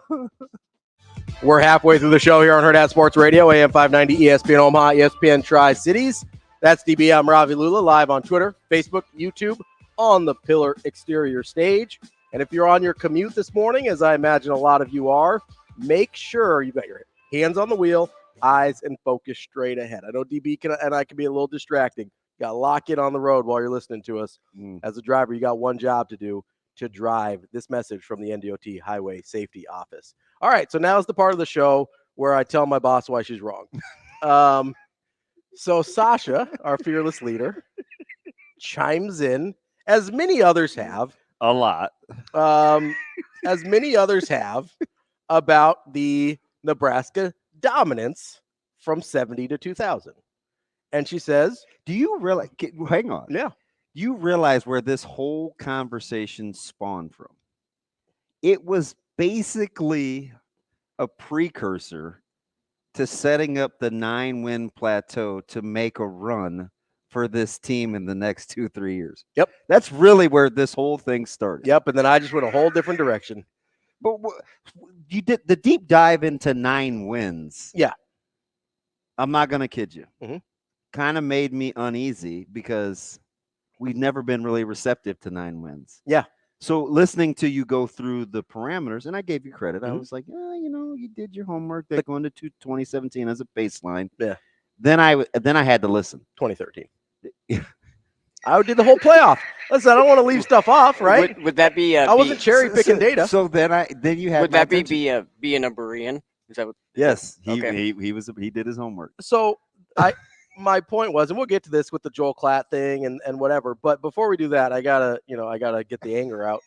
So Sasha says, don't you have to take the conference into consideration they were in and the teams they had to face year in and year out? Alabama, I think, in a lot of people's minds would be dominant, but look at the teams they have to face over that period of time. Well, I'm glad you brought up the conferences, Sasha, because guess what I found, okay? In looking at the 25 best teams over that 30-year period, 31-year period, if we're being accurate here, we try to be, there is not a single conference that has more than 2 teams that cracked 250 wins over that time. So we're not going through, like, everybody had like teams that would like pop up here, pop up there, but we're not talking about like Alabama and Georgia and whoever, like a million, like there's no difference. Everything was so divided up. You have to remember, Southwest Conference was its own thing, so you got a couple people there. Southeast Conference was basically Bama and Georgia, and we just went through. Georgia was worse than I remembered or thought they would be. As was Tennessee. As was Tennessee, who only came up. Who would have been probably the next best. Yes. And then when did Florida start doing their thing? Florida and Tennessee and Georgia are all right in the same neighborhood. So you had one really good team and then a bunch of like, oh, we're okay. I mean, the Big 8 had the 2 of the best teams in Nebraska and Oklahoma. 2 of the best on this list. FSU, independent. Penn State, independent. Notre Dame, independent. USC, nobody else, and kind of disappointed. Did anybody else have one of the worst teams in college football history since their inception into a league like Kansas State? Yeah, pick anyone. Pick half the Southwest Conference. The Southwest Conference, bottom half of the Southwest Conference was really bad. But hang on, though. Yeah. None of the aforementioned teams we're talking about were played in the Southwest Conference. I mean, I've got Texas on here on this list. I should have brought them up. Yeah, they're worse than you think. Well, I know. No, you ain't got to tell me. They're worse than most people would think. Yeah. You talk about it, an anomaly the other way. Given the state's population and their resources. Yeah, they're an anomaly. No one has probably underachieved more. Yeah, Georgia's a good argument until late for underachieving. Yeah, especially the way they recruited. Yeah, because they got good guys. They just couldn't do it, right? But I'm going through here. Miami was independent and then the Big East. You get Michigan and Ohio State. Notre Dame has been independent, so their schedule forever. Yeah. USC is the only Pac-12 team on here, although Washington was better than expected. And that was back when Miami was playing in the. They're mostly independent for a lot of that run, and then they went Big East late. Okay. But they were largely independent for that run. You've got Michigan and Ohio State, honestly, have the 2 highest combined win totals, but they've only got 1 real national title between them. Ohio State claims a fake one in like 70 or 71, but. And Michigan has the split in 97. In 97. So between the 2 of them, they have half a title. And they've got the most wins of any 2 in a conference, right? So don't come at me with conferences here. Because Kansas State's only 1 win a year. That you get 1, right? Not to mention Colorado comes up on this list. They get better in the Big 8. How many years in a row did Nebraska beat them before they lost in 89, though? Colorado? Yeah. I don't have that off the top of my head. No, I know. I'm just saying, like. I get it, but like that's how a lot of these teams are. A lot, especially, remember when Nebraska was having all those streaks broken of like, oh, they beat Kansas State a million times in a row, and they beat this team a million times in a row. That was happening everywhere because you had these tiny conferences with like 8 teams in them that the top was really, really good and the bottom was really, really bad. And mostly that didn't change for 30 years until conferences started coming together, like the Southeastern Conference when they go get Arkansas, and then the Big 12 Conference when they combine the Big 8 and the Southwest Conference. The conferences were all bad. That's my point. You had 2 good teams in every conference, maybe, and that's it. That's all of the conferences. It's not as big of a deal as people think it is. Yeah, I don't know. It seems like a big deal because we're here and we're like, oh, the Big 8 wasn't very good. None of the conferences were good. This isn't a deal where you've got like on a one-off year. Yeah, you might have had 4 or 5 good teams in one conference or another conference, right? But you had that in 94, 95, where Nebraska played like 5 top 10 teams that were all in the Big 8. Everybody has that one-off year. Over the course of 30 years, there's only ever 2 good teams in a conference. That's it. Well, the conferences were smaller back then. That's what I mean. They were all the good teams were divided up. They weren't conglomerating. Shane, It's much like corporate America where like everybody like Amazon buys everything. Like you had a bunch of different companies and you had like, oh, it's a good product over here, good product over here. Now Amazon just owns everything. That was longer than 7 seconds too, your delay. Yeah, a little bit. That's all right. Nodding over there. That's all. That's all I have on conferences. That's all I wanted to get into. It's just wrong. It just is. You're gonna be all right? Yeah, I'm fine. All right. Hopefully. And all of this, which I love, by the way, because I just think it gives context. Because you know what the end game is here for me? Be appreciative of winning. It's hard. It is hard. And understand better historically, like be on the right side of the significance of the number 9. So be on the right side of the. Can we get into Bo for a second? Absolutely. I like Bo. So to me, and maybe I'm isolated here. Maybe I'm always a minority, but like maybe in this, I'm a different kind of minority where my issue with Bo wasn't the number of wins, right? A, it was what it looked like against good teams. That was horrifying at the end. And B, it always felt like, and this is not an objective measure by any means, but it always felt like they were closer to winning 6 or 7 games in most of those years than they were to winning 11 or 12, right? It felt like they were closer to the wrong direction than progressing into the right direction. It felt like at any moment, the wheels could fall off, and this turned into and it's hilarious now that the wheels falling off is a 6 or 7 win team, where that's what we're desperate to get to now. I get that. But in the moment, I wasn't mad about the 9 wins. I was mad about the fact that I didn't think it was getting any better. And if anything, it felt like it was about to get worse. That was my issue with Bo, not the 9. Is that a fair critique? It is. Because I think off the top, you know this. How many times he got to 10 wins? 3? Yeah. In 7 years? Yeah, that seems like a lot. Yeah, it's a good rate. It's half your years you get to 10 wins. Do you know what his worst year was? 9-4, 9-5, 9-4. Yeah. So do you know what we were mad about when we kept complaining and we got into the hat swinging thing and all of that other nonsense? And I remember being vilified because I kind of did a 180. Once he explained, we talked a lot privately, and where I felt like I got kind of some background, and I was like, oh, I could kind of see that, right? Like just became more educated. You know what we didn't like is penciling in losses. Yeah. Right? Like that was the biggest thing. It's like, well, we're not going to beat them. We're not going to beat them. We're not going to, because the bottom was so bad versus those teams. Like we just couldn't. Yeah, we're talking about like 62-3 against Ohio State. Yeah, it's just like that's hard to stomach. Right. That makes the 9 not feel like 9. Right. Right? Because you could. Because I'm okay with 9 if it's like 24-17. Part of this exercise going forward with Coach Rule, because this is, again, to land the plane. This is what we're talking about moving forward for a potential resurrection of the program. You have to understand that beating and I don't even use the word. This is what I heard. So this is where it makes my skin crawl. The supposed thing. Supposed to beat. Yeah. If you ever want to be relevant again, you got to do that. You better be doing that. Yeah. Beat the teams you're supposed to. Hey, listen, you better be. That's where you start. That's the part. And Bo had that down. Yeah, you better start there. Bo had that down, but it seemed like you can't be winning 4 games at home. No. And have that be your best home record in. But that felt like the ceiling. 7 years. That felt like the ceiling with Bo. And Coach Rule pulled that off in year 1. And we'll see what he can pull off in year 2. I've got some numbers about that too coming up next on Hurrdat Sports Radio. Wrapping up hour number 2 here on Hurrdat Sports Radio, AM 590, ESPN Omaha, ESPN Tri-Cities. We're live on Twitter, Facebook, YouTube. That's DB. I'm Ravi Lulla on the Pillar Exterior stage, and we are joined now by Big Ten Pitcher of the Week, National Pitcher of the Week, Jackson Brockett of your Nebraska Cornhuskers. Jackson, how are you this morning? I'm great. How are you guys doing? Well, yeah, we're good, man.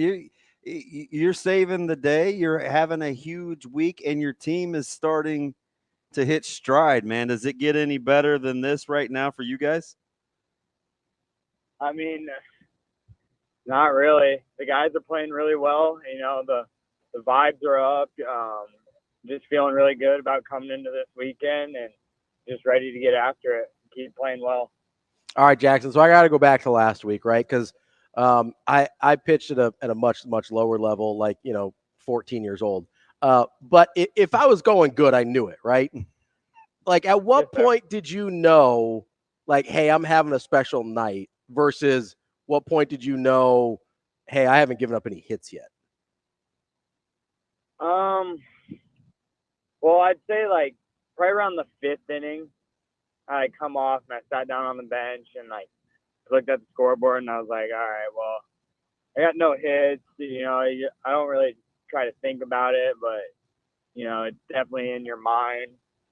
I'm a little different. So like if I'm pitching, I can't sit on the bench like the whole inning, like when we're hitting, because if I do, like I just sit there and start thinking about everything. So like in between innings, I was up on the railing talking to the guys, just trying to keep my mind active. But I'd say probably around the 5th inning is when like I started to like first realize. Is that one of those things where, you had not pitched a ton over the course of the season? I think 5 1/3 innings going into that game. Was that one of those things when you're warming up where you're like, oh man, I feel pretty good today?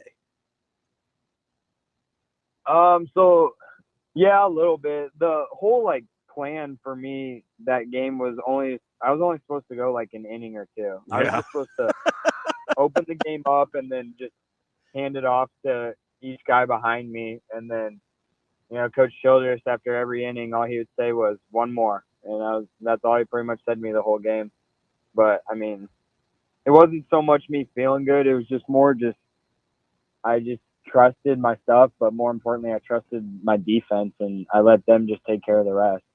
How cool is it, Jackson? I know you guys got to kind of handle your own business, but obviously being from here, followed you a long time, and really good friends with the Eatons, the Mossers. I mean, Small, Hogan, Helixo. Like there are some really, really good baseball, and I'm sure I'm, leaving out a few, but I'm just going off the top of my melon here. I mean, as a representative of Elk South and the baseball you guys have been able to play, like that's got to be pretty special, right? I mean, there's a lot of fellas currently playing college baseball, and it seems like to some degree everybody's having their own fair amount of success. Now, nobody's throwing no-nos like you were, but that's a quality program up there on the hill.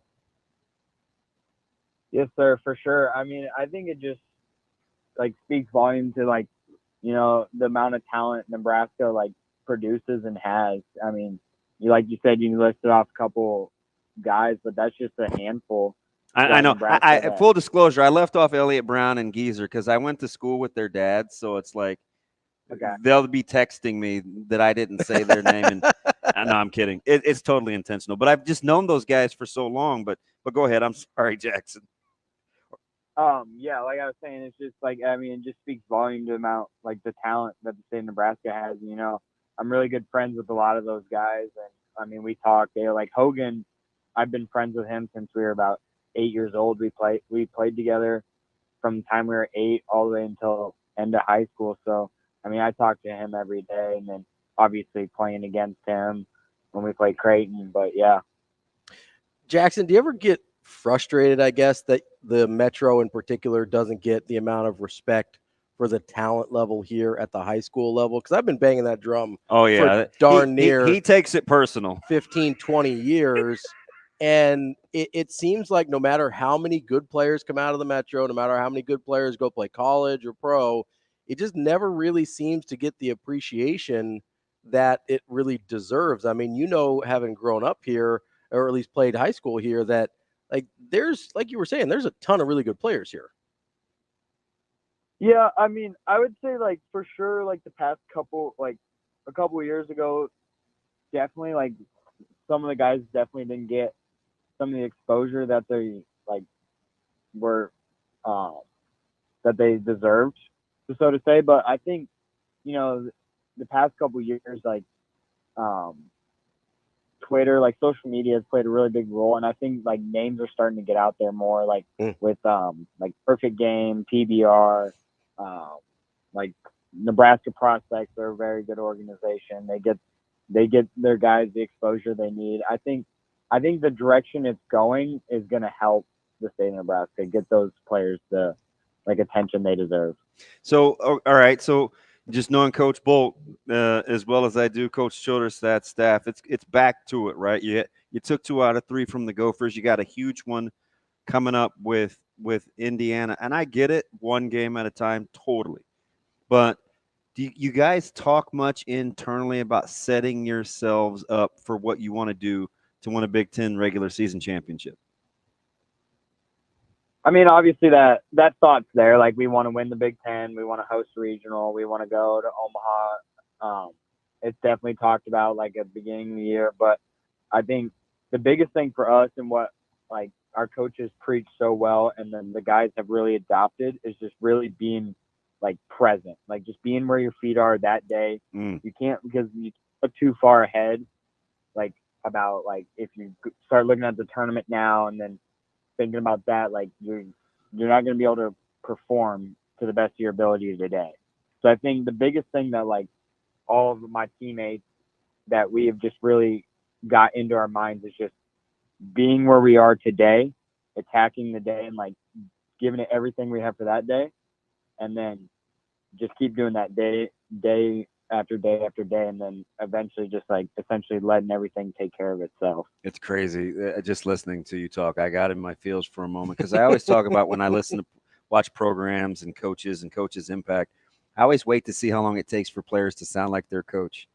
That might have been the most Coach Bolt answer. Like, it's incredible, right? You even the same common language, right? I mean, that's got to be preached pretty consistent for you to just freely and in a real smooth delivery, like just be able to articulate that. I mean, yeah, I've guessed, and I've been here for 3 years. Coach Bolt has really just like put that work ethic mindset into a lot of us, and especially being here since like I'm now a junior, I've really kind of come to terms with it and adopted it. And it's really like when you boil it down, it makes a lot of sense, and it really helps you like not like because once you start thinking about ahead, you start worrying about stuff, you start overthinking, and then that's when you can't really focus on the task at hand for that day. All right, walk us through quickly kind of the impact of Coach Childress. You've been through a pitching coach change.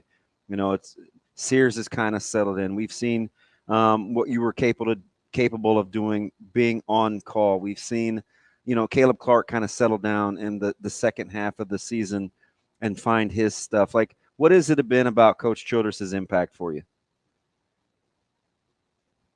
I think like the biggest thing with Coach Childress, like right from the beginning of the year, he was like, he just said, we're just going to keep it very simple. He goes, we're not going to try to do too much. We're not going to try to be someone we're not. We're just going to go out there, and his whole thing is we're going to suffocate the strike zone.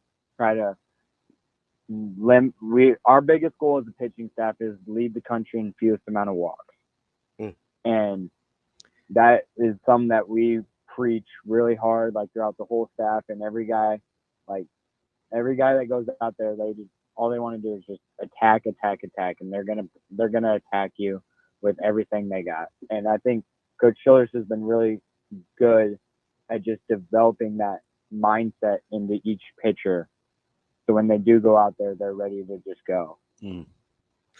Jackson, what do the next couple weeks look like for you in terms of your expected role as you move into the end of the regular season and into the postseason, where, I know it's kind of been spotty for you in terms of when you're going to pitch and how much you're going to pitch. Have you kind of gotten expectations laid out, or how do you stay ready when it's just kind of like, hey, it's your time, buddy? Well, so tomorrow we play South Dakota State. That's our last midweek. I'm scheduled to start that, and then I guess the rest of the year, whatever they need me to do, like I'm willing to do it and I'm ready for it. So like coming out of the pen, doing whatever, I'm ready. Hey, fantastic, man. It's pretty cool. You got a ton of fans here too, so pretty proud of you, buddy. Best wishes. Go get it done. Thank you. That's Jackson Brockett, the National Pitcher of the Week, the Big Ten Pitcher of the Week. Did he not sound just like Coach He Bolt? really did. And a great representative of Metro baseball, baby. Go ahead then, Ravi. Bang that drum. Rihanna, take a bow. We will be back with more Hurrdat Sports Radio coming up next. Kicking off hour number 3 here on Hurrdat Sports Radio, AM 590, ESPN Omaha, ESPN Tri-Cities, and KFOR in Lincoln for this third hour. That's DB. I'm Ravi Lulla here on Twitter, Facebook, YouTube, on the Pillar Exterior stage. And, since we're on in Lincoln this hour, I got to remind you guys, go see our friends Warhorse Sportsbook at the casino in Lincoln. Now, they got the Horseman's Park in Omaha here too, so I'm not going to leave out the Metro here. But it's the best place in Nebraska to place your sports bets. Live bets, props, straight bets, parlays, whatever you can think of. I like to get exotic with my bets a little bit sometimes. Warhorse Sportsbook has you covered. NHL, which we talked earlier with Eddie Garcia. NBA, which we're going to talk at the bottom of the hour. They've got you covered no matter what. They cover bets on almost every major sporting event. Go to warhorsecasino.com/sportsbook if you need a full list of details or house rules. That's Warhorse Sportsbook. No bets, no glory. Shano, don't just kind of a yes or no. Do you know much about the IndyCar racing cheating scandal? No, that's that. No. IndyCar's not my deal. Okay, it's not my bag. Just asking. You want to get into 9 wins? No. Because that's where this all started. Yeah, and there was so much from the sit down. By the way, Steve Sipple sent Dap. He said you guys killed it with the interview, so I felt like I should pass that along. Oh, thank you. I don't know why he texts, because he texts and then he goes, "Hey, got to go right. Talk later." Like, I feel like I didn't text him. He texts me. So he texts like an old man, is what you're telling me. Yeah, maybe. Yeah, a little bit. Yeah, it's okay. That's all right. We appreciate it. We love Sip. Talked to him yesterday. Yeah. So, like, do you think? Yeah, that's so. Do you? Again. The 9 thing. So I'm trying to do 2 things at once here, right? Okay. I like the full disclosure because. So here are my. I've tried to keep this in the fireplace. Yeah. And it's gone a bunch of different places. But you were so passionate. I was just going to give you the floor. But I'm always going to bring it back to what the discussion was. Yesterday. So in light of that, with the discussion yesterday, here is what I'm trying to accomplish. Number one. I am glad that you're furious still. The conference thing made me mad. It's just not right. It's not accurate. It's not. All the conferences were bad. Yeah. 2 good teams and trash. Yeah. That was basically all of college football for the last half of the 20th century. But anyway, I'm trying to accomplish 2 things here with the 9-win discussion. Number one, I'm trying to recalibrate what 9 wins means in our head, right? Because you're right. For much of Nebraska's history, for their dominant run from 70 to 2000, for the Bo Pelini era, 9 wins wasn't good enough, right? So here's what I'm trying to make people realize. At no point in Nebraska's history has it been good enough. Right. But we're about to enter an era where 9 wins very well might get you into the college football playoff. Yeah. So we need to change our mindset, because all of a sudden 9 wins might well be good enough. I'm here for holding people accountable for their thought process and not letting them off the hook. Right? Yeah, which is what I'm trying to do. Okay, because I'm surrounded by a lot of hook letter offers. Hook letter. I don't think that's the real thing. I thought you almost again. You typically are mad at me for not just defaulting that people aren't very smart.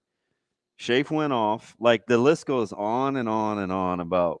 I know we're trying to make promote individual free thinking. So we're trying to make people better here, right? So I'm trying to get people to recalibrate their mindset that 9 wins should be, hey, once we get to 9, we're in the conversation. Yeah, that's a good place to be. The cool thing is when you haven't been to a bowl game and God knows how long. Yeah. I don't think you have much convincing to do that 9 will be good. Right. But I want people to think, okay, if I say we win 9 wins, we win 9 games by 2026, I think people are really excited. If I say, hey, 9 is a good starting place moving forward in terms of what success looks like, that's where I feel like people get a little iffy. But they shouldn't. As long as the playoff doesn't contract, which, spoiler alert, it's not going to, it's just going to keep getting bigger. 9 wins is going to be good enough. 9 wins needs to be good enough. Now, what you do once you get into the playoff, then we'll start to dictate that conversation. But for regular season, we need to rechannel our thoughts here. 9 wins is good enough. Yeah, that's why I always clap back at, and it's not just because, I recruit for Iowa and, Noah Fant and that whole deal. But I never, ever laughed, snickered, got at their ability to win, even if they weren't going to be competitive in the Big Ten championship. Because anytime you get to play in the Big Ten championship, you are in the national championship conversation. Yep. And now more than ever. Right? So that was never going to be a bad thing. Because there was a couple like crap Northwestern teams that even if they had pulled an upset, but even if they pulled an upset, they wouldn't have been in, right? But now they would be, though. Yeah, exactly. That's my point, right? So 9's good enough. Like that's going to be our new mantra here: is 9 is good enough. And so when they represented our half the division, were they 9 wins or 8? It might have been 8. I almost think it was 8. It might have been 8. In which year? Was 2019? Yeah. I think they were 9 2019. I'm going to check real quick. Okay. Don't let me get you hung up on that. I think but so that's my number one is to recalibrate people that 9 is good enough. Okay. My second goal here is to convince you that 9 is closer than we think. From this current team, that 9 is closer. Now than you have my we attention, think, right? I know you perked up. You did the full ass GIF where the guy sits up in his chair to play video games. Like you just did that in real time. That was incredible. I let this guy just get away with murder over here, man. So here's my argument, okay? For Nebraska, and I'm not saying 9 this year, okay? Are you talking to Joel? I think it's 8 this year. Are you talking to Joel? No. I think it's 8 this year for the record.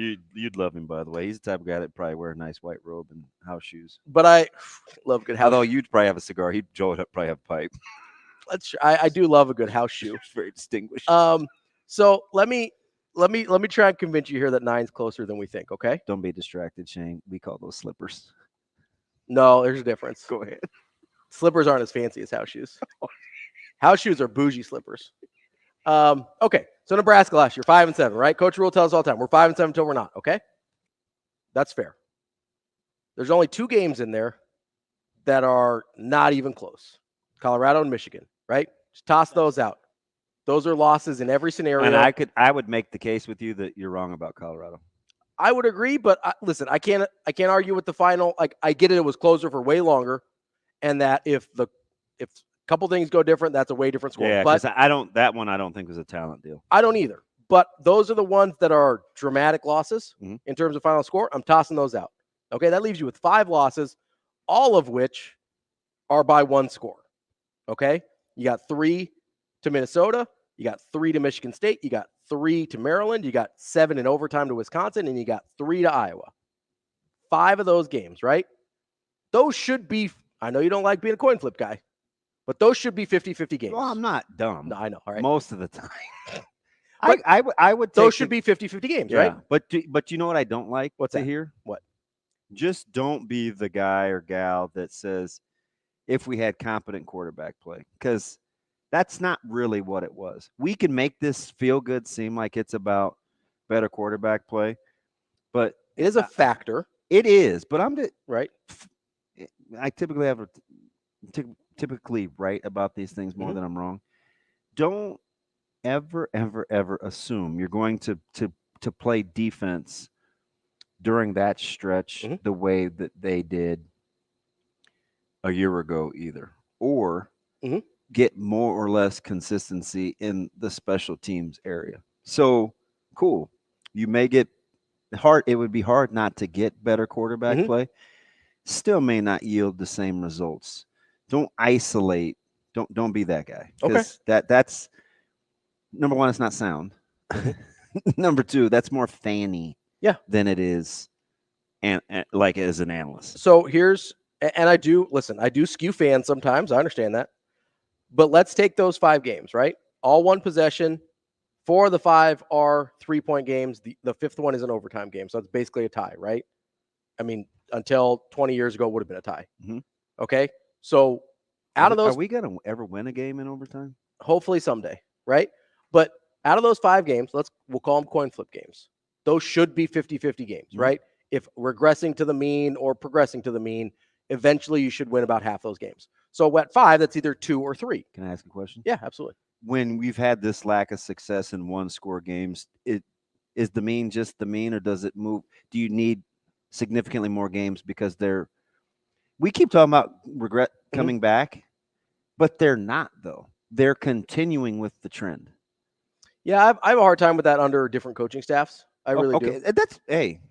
That's what Coach Rule would say. Yeah, like I have a hard time putting. That was before me. Yeah, I have a hard time putting 2021 in the same category as last year. That's a fantastic point. Don't make the comparison. Yeah, like it's just different. Okay, stuff. so we're just taking his. Yeah, we're taking the Rule teams because I expect Rule to be based on what we know about him and his teams. Yeah, I expect Rule to be able to take those close losses and start turning them into, instead of going 0-5 in those, going 2-3 or 3-2.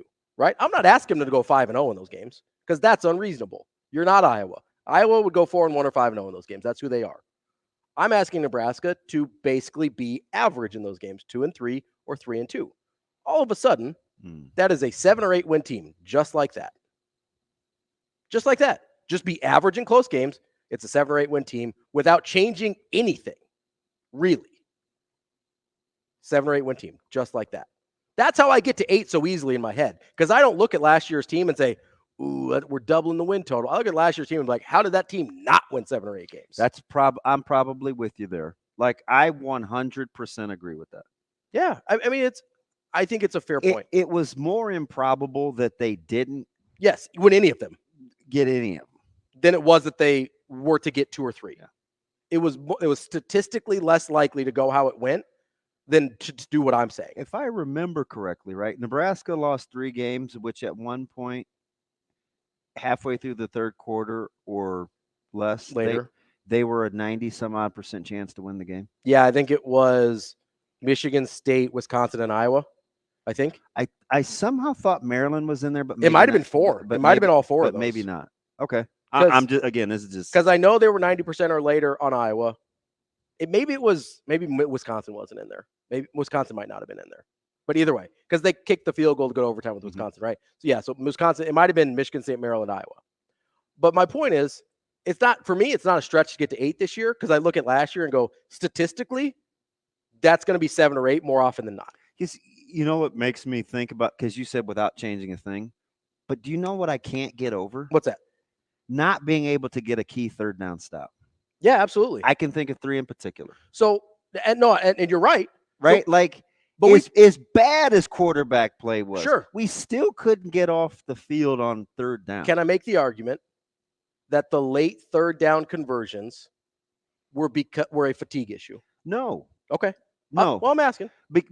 So 2 come to mind. Number 1, I didn't love the stunt against Wisconsin with the twist on third down, and they scramble, right? You're just opening up pass lanes. Tanner Mordecai scrambles out. Yeah, and Mordecai kills you with the legs. Got loose. Yeah. And then against Michigan State, we couldn't get a guy to the ground. Yep. The tackling was bad against Michigan State. So, and again, I'll give you Iowa. You had 2 guys in the same run fit on a play that you had seen 26 times before, and I'm within a couple of plays before, where you didn't get a guy to the ground and he rips off however long that run was to get into field goal range. So, and this is after a terrible pick. Tangent here. Well, I mean, after a terrible pick is where the quarterback play becomes important, right? Because you're putting your defense in bad positions pretty consistently last year. So is Nebraska going to be as good after a turnover as sudden change as they were a year ago? Because it was tough. It was off. That'd be tough to be that good. But again, and we kind of went through this last week where I go, hey, they don't have to be a top 20 defense. If they stay a top 40 defense. I love that discussion, because that's actually how a coach would think, right? Because you may not be a stout against the run. Yeah. Right. You might be a little better on third downs. You could just simply be better on third and longs. Just be better 3rd and 7s or more. Yeah, what Coach Rule say in the spring? Hey, if we get off the field on 3rd and 7, like, we're good, right? You don't have to be a stout on the run. You don't have to be a stout on. I mean, you don't even have to turn the ball over that much more. I remember one time 3 years ago, it might have been Coach Frank's last year. We were historically bad on 3rd and 7s or more, so we had to be exceptional in some other areas. Yeah, just because it's like, oh God. 3rd and long, man. Why are we so bad? And we had this conversation a couple weeks ago, right? Where, maybe they give up more yards per game. but maybe they have more takeaways. Maybe they're not as good in the rush game, but they're better on 3rd and long. Like, it can be as good, but look different.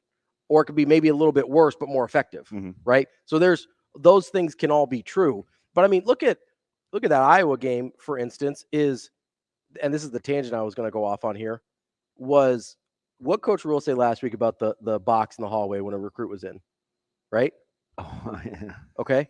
So he's talking about how all the little things matter. Yeah. Right? That's what that translates to, is doing the right thing 25 times and the 26th time they get you.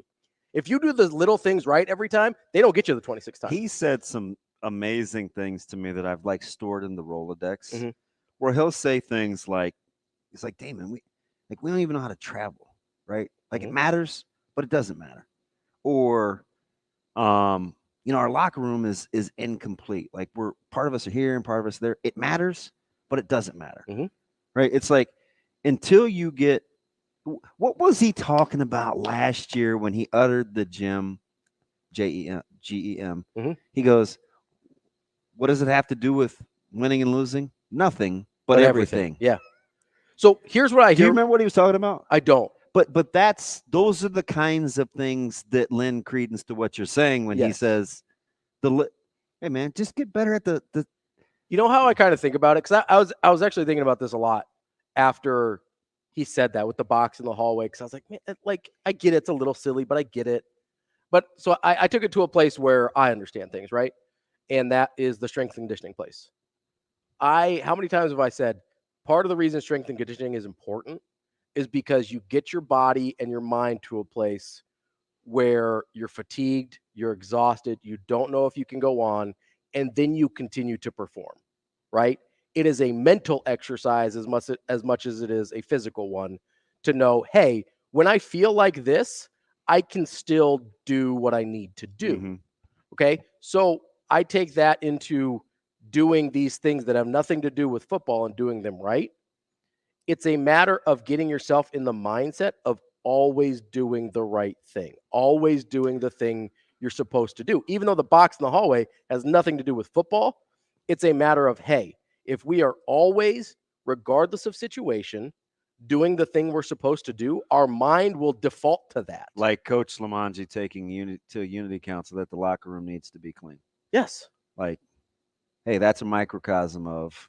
Because you know what's easier than compartmentalizing? Just doing the right thing all the time. That's yeah. Compartmentalizing your life is hard. And that's a practical application. Yes. Compartmentalizing your life is really hard. It's exhausting. Mentally, physically, emotionally, whatever. You know what's easier? Just being the same person all the time. So if you're the person that picks up the box in the hallway, you're probably going to be the same guy that hits the run fit that you're supposed to against Iowa. Like, is that too linear? No, because a practical application in our house would be, hey, leave the room better than you found it. If you get in the habit of giving the kitchen or your bedroom or the bathroom the once over before you leave, you're gonna get in. You build different traits. I'm gonna give you a real life example from my life here, Look, right? People that consistently walk by the trash can typically have a certain mindset. Yeah. That my time is more important than yours. Yeah. Or that's below me. I shouldn't have to do that. That's not my job. Or it could be something as simple as, you know what, I'm just not aware of my surroundings. And that's not a good thing either. And I'll be honest, I have that in my house sometimes. Like, my wife comes from a military family. It's a super clean, super regimented, whatever. My house was a little cluttered coming up. It wasn't dirty, just cluttered, right? And it wasn't a big deal. That's just how I grew up. So I don't see things that she sees when it needs to be cleaned or whatever. Yeah, that's funny because I'm totally my mom. But I've got an example from my life, right? Of the way some of these things translate when it doesn't seem like it necessarily would. Okay. So I may not have been the person, like Caleb may not be the person that leaves something out in the room, but he should be the person that picks it up, right? If he notices it. Okay. I had a friend of mine that threw a New Year's Eve party. Okay. Another friend of mine wasn't invited because they didn't get along with some of the certain people, whatever. And they should have had a conversation there, right? I didn't plan the party. I didn't do the invites. I didn't do any of that, right? But I should have been aware of the conflict and made sure everyone was okay, Mhm. right? I take that upon myself because, listen, it wasn't my fault, but it should have been my responsibility. There's a difference between fault and responsibility. Right. And if I want to be somebody who's accountable and takes accountability for things, then I need to take responsibility for things, even if it's not necessarily my fault. That right there is like young people education 101. It really is. Like, see, that's coaching. I just listened to this last night. Mhm. You know, talking to our and the responsibility versus fault thing. Because fault is you It's caused the incredible. problem, right? And Responsibility, we have this natural inclination to either if it's not my fault, it's not my responsibility. complain, Yeah. or blame, Mhm. or deflect, and we don't even know we're doing it because we just simply won't take responsibility for what the outcome was. Right. You may not. It's okay. It may if not you have been didn't- your fault. Yeah, it's okay if you weren't Because the catalyst. Fault is you caused the thing to happen. I- Responsibility is you had the power to fix it. So the quicker that this team understands that, it's just. I mean, you're right. It's a total microcosm, really, of life. Just being. You kind of surmise it as though it's simple, but it's not easy, right? Because doing the right thing all the time, it's hard. Well, and you get into these varying wishy-washy degrees of what's right. Mhm. So the standard has to be set by what the expectation level is. It has to be said out loud, and then you have to see it done, and then you have to be intentional about the outcome. And then here's the other key, right? Then it can become natural. And here's the other thing. You're going to get it wrong sometimes still. That's where accountability and responsibility come into play. You know what? I told you loosely Mhm. about the conversation I had with Coach Woods after they kicked the field goal. Mhm. And I said, man, like that took some serious stones to trot out a walk-on kicker that hadn't freshman walk-on, never kicked, whatever. Yeah. And he said, that's what we do. Next man up, opportunity presents itself. We don't blink. Mhm. And I just was like, must be nice to just, and I kind of joked with him. I was like, it must be nice just to have that freedom in case that doesn't go in. He said, it may not have gone in, but it was still the right thing to do. Yeah. And I was like, because the right thing isn't always results-based. I was like, the right thing is not always results-based, right? But even when you're trying to do the right thing, you're going to miss sometimes. And then you take either accountability or responsibility. So you're going into the results. You didn't die. You're okay. Yes. The people that still matter still love you. Yeah. You're going to, it is not the end of you, right? The result isn't the end of you. What can be the end of you, by the way, is doing things the wrong way. So that's going to be that's how you get, that's the practical application of, instead of going 0-5 in those games, go 3-2. That's all I'm asking. Just go 3-2. Have a couple more people take accountability. Have a couple more people take responsibility. Have a couple more people clean up the box in the hallway when recruit's in there. All of a sudden, you're 3-2 instead of 0-5. 8 wins right there. I'm going to get you to 8 before the season starts. We'll be back with more Hurrdat Sports Radio. We are back here on Hurrdat Sports Radio, AM 590, ESPN Omaha, ESPN Tri-Cities. We're live on KFOR in Lincoln for this third hour as well. Twitter, Facebook, YouTube. That's DB. I'm Ravi Lulla on the Pillar Exterior stage. Can I borrow your Charger? Yes. Yes, please. sir. Why is yours on the other side? Is yours spun around the other way? I don't know. I think you put it in the wrong one. Probably. I gotta. It's not the first time.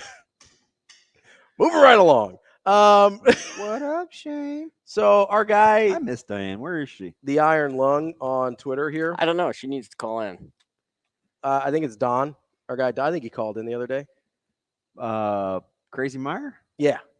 Who is he today? The Iron Lung, apparently. Oh, gosh. And I'm going to be honest, Don, you're the problem here. Why? What's he talking about? He goes, no, just friggin' 9 wins is not good enough. Good enough is never good enough. Why can't you be great? Who wakes up day by day and says, gee, how can I be mediocre today? Yeah, that's an extremist. Nobody worth a damn is anything I can tell you. Yeah, here's the thing, Don. You have to put yourself in a position to be great. 9 wins put you in a position to be great. Yes, Am I indeed. saying anybody's going to be like, oh, man, we could have won 12, but let's only win 9 instead. No, I'm saying 9 puts you in a position to be great. After that, and I said this out loud on a radio program that a lot of people are listening to, by the way, that once you get to the playoff, then it'll decide how good the season is. But 9 wins is going to put you in a position to be great. We can't get hung up on these antiquated ideas of what 9 wins means.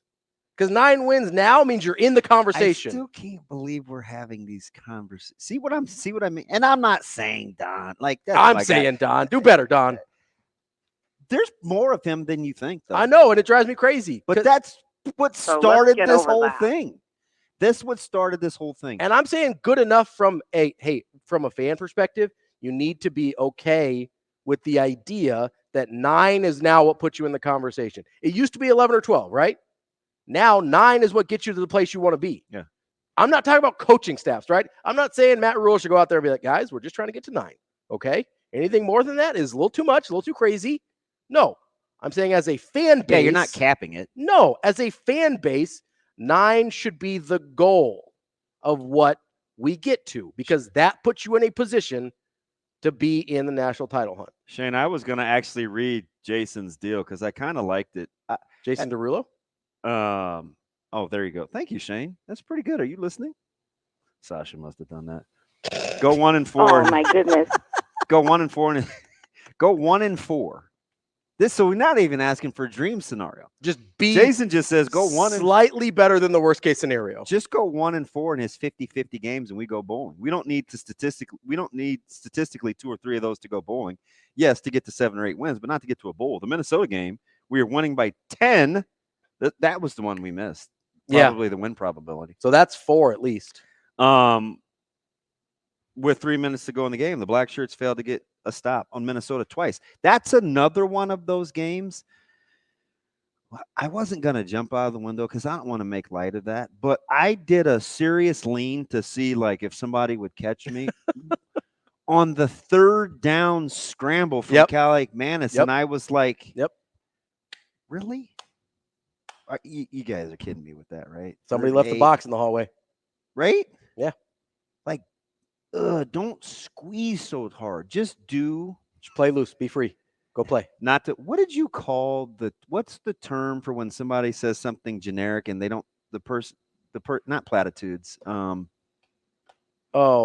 when it's just throw strikes or. I think did I call it platitudes? I think I called it just platitudes. Yeah. So, and I don't mean just do your job. Like, what does that mean? That means if I'm a B gap rusher, get your ass in B gap. Yeah. Right. Don't take the easy way out. Your training because you get a limp. Yeah. Right. Trust the training and do your job. I don't mean to be that guy. Yeah. But that is one of your 11, especially when one of your 11 is defined. If I'm in cover 3, my 1 of 11, if I'm a corner is deepest man is my own in the zone. Mm-hmm. I'm either hash to hash guy or I'm hash to sideline. That's it. So, hey, when Maryland completes a pass and it's 3rd and long and you're in cover 3 and you're trailing, hey, man, do your 1 of 11. He knows what that means. Yes. Right. There's a difference when you say do your job and there's been groundwork laid so they know what the job is, and a coach getting frustrated and being like, hey, just throw strikes. It's like, well, hey, maybe if you help me on my mechanics a little bit here, I'd be able to throw strikes. Yeah. Or like there's a difference there, right? I fully believe that Coach Rule and staff lays the groundwork. So when they say those kind of trigger phrases to get your mind in the right spot, that there's something behind it. And the good thing about year 2 is you can shorten those. Yes. Right. They're not as, I guess verbose would be the word, or wordy or whatever. Right. Like it can just be as much as a word, right? Just to get the guy in the right headspace, be like, oh, this is what I need to do right now. Yeah. Right. But what was the comment from Chris that was penned that you wanted me to see that I missed? Oh, he goes, should rename the show Taste of India because Ravi's cooking. Oh, no wonder you wanted that pinned. It was funny. Were you cooking? I think he was talking about all the numbers. Steven actually agreed with you today too, so it's bizarre. Oh, I didn't even see that. Yeah. I missed it. Steven was in. I think I can find it. Actually was in my favor. Yes, I love it. Yes. Are there any more teams you wanted to know about from 70 to 2000? He's closer to me because his wife is black. Should I just leave that up there for the rest of the segment? Yes, I love it. I love it. Oh, and it's my guy that said it. Unbelievable. Perfect. I'm converting all the DB fans. Whatever. His wife is black too. We're trending. Steven says, Damon, I agree with Ravi. It's nearly a full 25%. It's 25% full of history of college football. Again, I'm not even going to reset it. I think I'm not going to say I won, but I think I made my point in terms of if they're the benchmark, then they're the benchmark. Because I'll give you the last 20 years bad, but you got to give me the previous 30 dominant. Bro, we haven't won a conference title in 24 years. Yep. That's bad. That's not good. It's bad. How many years is that? That's 25, 24. Yeah. Yeah. So that's significantly more than the 10 or the 15 of dominance where you were winning double-digit games and the 5 national championships. That's fine. We're 5-7. I know it is. Doesn't make 70 through 2000 less dominant. Nope, but that was never my discussion. It was yesterday. You were pushing back on dominant yesterday. I was, because it wasn't, we didn't feel like that, and we didn't talk about it like that. We look back at it now, and you're afforded that luxury, which is fine. Yeah. But again, the main point was that's more of an anomaly than a norm for what the University of Nebraska should be doing relative to who they are. That was what I said. And now my point was that establishes who they are. That established who they are. So I like it better now that you're talking in terms of who they're capable of being. Yes, that's what I mean. That is, just ask me to say, hey, DB, what do you think I'm saying? And then I'll say it. Well, sometimes, it's harder than that. It's a challenge. You want to. Sometimes I make it harder than that. Like I said, I knew I was in trouble about 12:40 yesterday. When I started asking questions on text, I'm like, oh, that's a beautiful question. There it is. We gotta lose that drop. Thank you, That's a Coach. great question. I don't know that. Were there any other? Hopefully that was mine. Did I ask that one at least? I think so. Gosh, I only That's a beautiful question. I only store the beautiful question in my Rolodex. I didn't do any of yours. Any other teams you want to know about? What's happening? I said Tennessee. Yep, they were better than I expected. Okay, so one we didn't get into that I wanted to know out loud was Florida. So they had 246. We were going to commercial break. You said the number, and you're like, not as good as I thought. Yeah, they had. Well, so they were bad early in that stretch. 70s or 80s, because they didn't really get they got good in the mid 80s. Well, when Spurrier got there, right? They had a little run before Spurrier got there. I can't remember who it was, but they had 200. Because when he left Duke, that was mid 80s, right? Yes. There we go. Florida football. They had 246 total wins, which is 70-ish shy of, but I mean, it's better than Georgia. It's better than Miami. It's better than USC. It was better than I thought it was going to be, because Florida wasn't even on my original list. Do you know who I wanted to make the case who should be better? Because I think this about Florida, and I kind of put them in similar vein. Yeah. I almost think SC should have been better. Yeah, I agree. I put them in kind of the Texas mode. They're does it seem like that? Because in the 80s, they were really bad. You want to know what's funny? I remember when Carson Palmer got there with Justin Fargas, and he wasn't even – I liked Fargas just because of Huggy Bear. That's weird. Whatever. It's fine, yeah. But he wasn't, great. But I was like, wow, this is as good a season as they've had since Pete got them blown out? USC and Texas from 70 to 2000 have the exact same number of wins. They fell off after 82. They had Doug Dickey and Charlie Pell. Charlie Pell had a decent little run. I should have remembered Pell. Charlie Pell had a decent little run. Galen Hall actually wasn't as bad as – I mean, they had winning seasons, but they weren't Spurrier. So they had solid for a while, and then Spurrier took off to the next level. That's Florida football for you. Coming up next, we're going to talk a little bit of NBA here on Hurrdat Sports Radio with Sean Deveney. Wrapping up hour number 3 and the show here on Hurrdat Sports Radio, AM 590, ESPN Omaha, ESPN Tri-Cities, KFOR in Lincoln. That's DB. I'm Ravi Lulla here on the Pillar Exterior stage, and we're joined by Sean Deveney, NBA editor for Heavy.com. Sean, how are you this morning? I'm doing well, guys. How are you? Trying to recover. Sean, maybe you can help me. I remember a stretch during this season. Remember when Tyrese Halliburton went on that ridiculous run of assist to turnover ratio, and he just took such good care of the ball.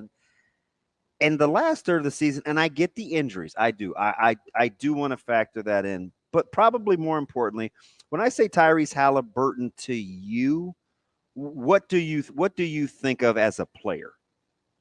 Yeah, I mean, obviously a big guard who creates a lot of problems in transition, can get up and down the floor really quickly, very good at forcing turnovers and turning those into points for his team, efficient scoring, and good for 10 to 12 assists, especially in big games. And I think where you're going with this is that's not certainly that we just saw last night, and not the one that we've seen lately for Indiana. I'm kind of concerned, and I'm not even a Pacers fan. I like Halliburton though. I just know, me too. That's why I'm concerned. I just know he's a key cog, and I'm just not seeing it right now, Sean.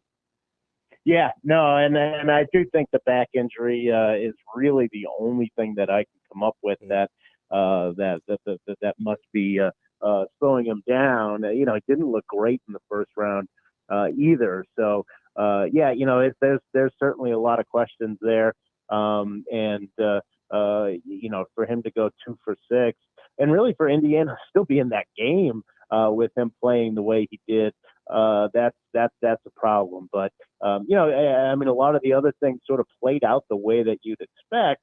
It's just that they didn't get the star performance from their guy, and the Knicks did, obviously, with 43 points from Jalen Brunson.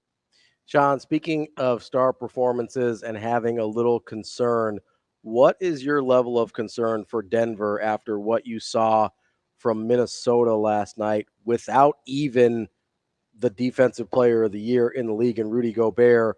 Maybe one of the best defensive performances I've ever seen in my life. I don't want to certainly in the first half. I don't want to be like a prisoner of the moment here, but that first half was astonishing defensively. Yeah, and my level of concern after game one was probably about a 2. After game 2, that's up to about a 9.5. I mean, it's what we saw was just absolutely stunning. Defensively, and you mentioned without Rudy Gobert in game 1, you kind of could see where Gobert's presence as sort of that free safety, where they could use Karl Anthony Towns or Naz Reid up against Jokic, and then have Gobert be a floater and cause all sorts of problems in the paint. That was somewhat understandable, and I expected Denver to come out and figure out some things to deal with that. Well, not only did they not have to deal with Rudy Gobert, but then they came out and they had even less idea of what to do. I was surprised that, Jokic only with 13 shots. Obviously a terrible game from Jamal Murray, who really looked terrible. He's too emotional for a team that's won so much. They're too into how the game's being officiated. He was super flustered. Yeah, and throwing something on the floor, throwing the heat pad or whatever it was on the floor.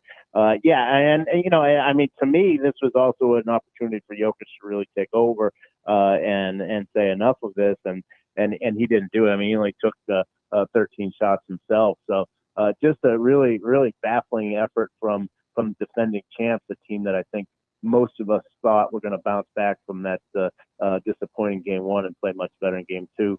Instead, they played much worse. Sean, I don't want to put you on the spot here, but I'm going to. Sure. Anthony Edwards, how many guys under 25 in the league would you take over him right now? Yeah, I mean, there's not a lot. I mean, obviously the reigning rookie of the year is a guy who, at his size, you certainly would say, you'd have to consider him. But Edwards, since he got to Minnesota, what's really been impressive about him has been just his attitude and approach, which is something that Minnesota lacked. They lacked a certain level of toughness. That's not Karl Anthony Towns' personality. Nope. And he was the leader there for so long. And so they were sort of they were a soft team, and that was because that's sort of, if you got Karl Anthony Towns as your number one, then you're not going to have that level of toughness. Anthony Edwards has come in and completely changed that, turned it on its head, because not just with his skill level, which is obvious with the talent and the numbers he puts up, but just the attitude. I mean, you've got to love playing with that guy. I think that's really been the difference with them. It's not just that he's talented; it's that he's got this level of swagger that not a lot of guys in the league have, and of course, he's earned it as well. I know Pat Riley said it yesterday that Boston is the best team in the league, and he was eloquent on why. Do you trust them down to this final 8? Is Boston for you your team to beat? Yeah, I do, especially if Denver is going to look like this. then yeah, I mean, you look around, and I think Oklahoma City will beat Dallas, so I think you're going to have two. Assuming Minnesota can finish the job, you're going to have two pretty young, inexperienced teams in the Western Conference Finals, and the Celtics have had a pretty soft road, and looking forward, probably will continue to have a soft road, even though they've got their own injury concern with Kristaps Porzingis. They still should be able to handle this. I mean, they're just so deep. That starting five is just amazing.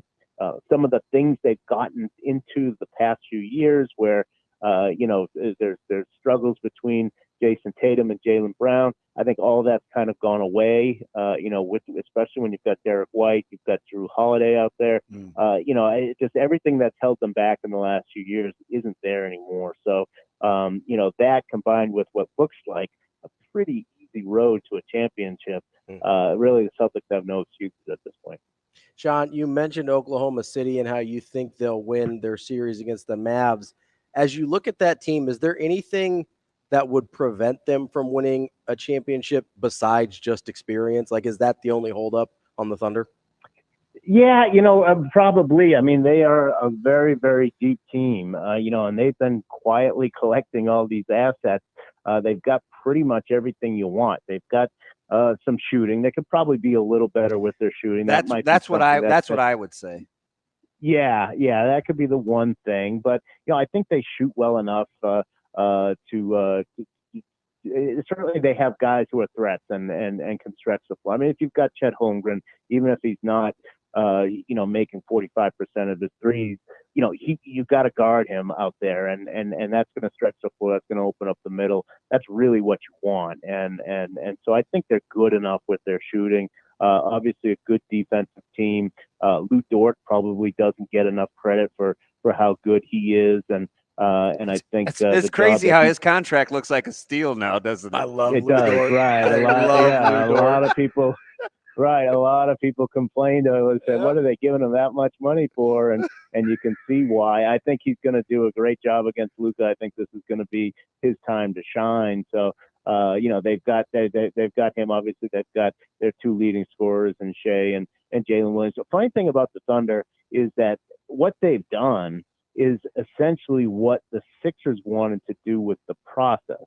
But the Sixers were so brash about it and so blatant about it that the league stepped in and stopped it and gave them, Brian Colangelo and all that, and basically stopped them from doing that. The Thunder just kind of kept doing it. They just kept their heads down and kept doing it, and you kind of see the results of it in Oklahoma City. Yeah, Presti. Remember Presti getting killed? Like he went from genius to dummy to get this guy out of here. Well, and they haven't even used half the assets that they have yet. And they still have Gordon Hayward's playing like 7 minutes. Yeah, and right, exactly. I Gordon forget Hayward every game that he's on that team. Yeah, he's a mop-up player, and they still have all these picks that they can, if they want to do something in the off season, they still have assets that they can use if they decide they want to bring in another player. But again, I'm not even sure who that would be. I mean, it's a pretty complete team as it is. Let me get you out of here on this. And we've seen some stars take a little time to advance, develop and to be dominant. But do you have a comp for what Jalen Brunson's career has looked like to where he is right now? Not really. I mean, the closest thing I could think of would be Isaiah Thomas. When he was at his peak, obviously he had an injury, which kind of took away the back half of his career. But the modern Isaiah Thomas, I guess I should point out, where he was just undersized, second rounder, not somebody that it wasn't until a team really gave him the ball and said, do what you do, that he was able to go out and become an MVP candidate. Again, Isaiah Thomas, has had trouble staying in the league the last couple of years, but don't forget at his peak, he was the 5th. He was number 5 in the MVP voting at his peak and averaged 29 points. He's probably the closest thing that I can think of. But I'd say Brunson is obviously a step ahead of him. So, just in terms of being bouncing around a little bit, not really having a role, being a second round pick, and then becoming, really a superstar. That's the closest. There's not a lot of guys who have followed that path, no question. That's Sean Deveney, NBA insider for Heavy.com. Thank you, Sean. Okay, thank you, guys. That's the show for today. Me and DB will be back tomorrow.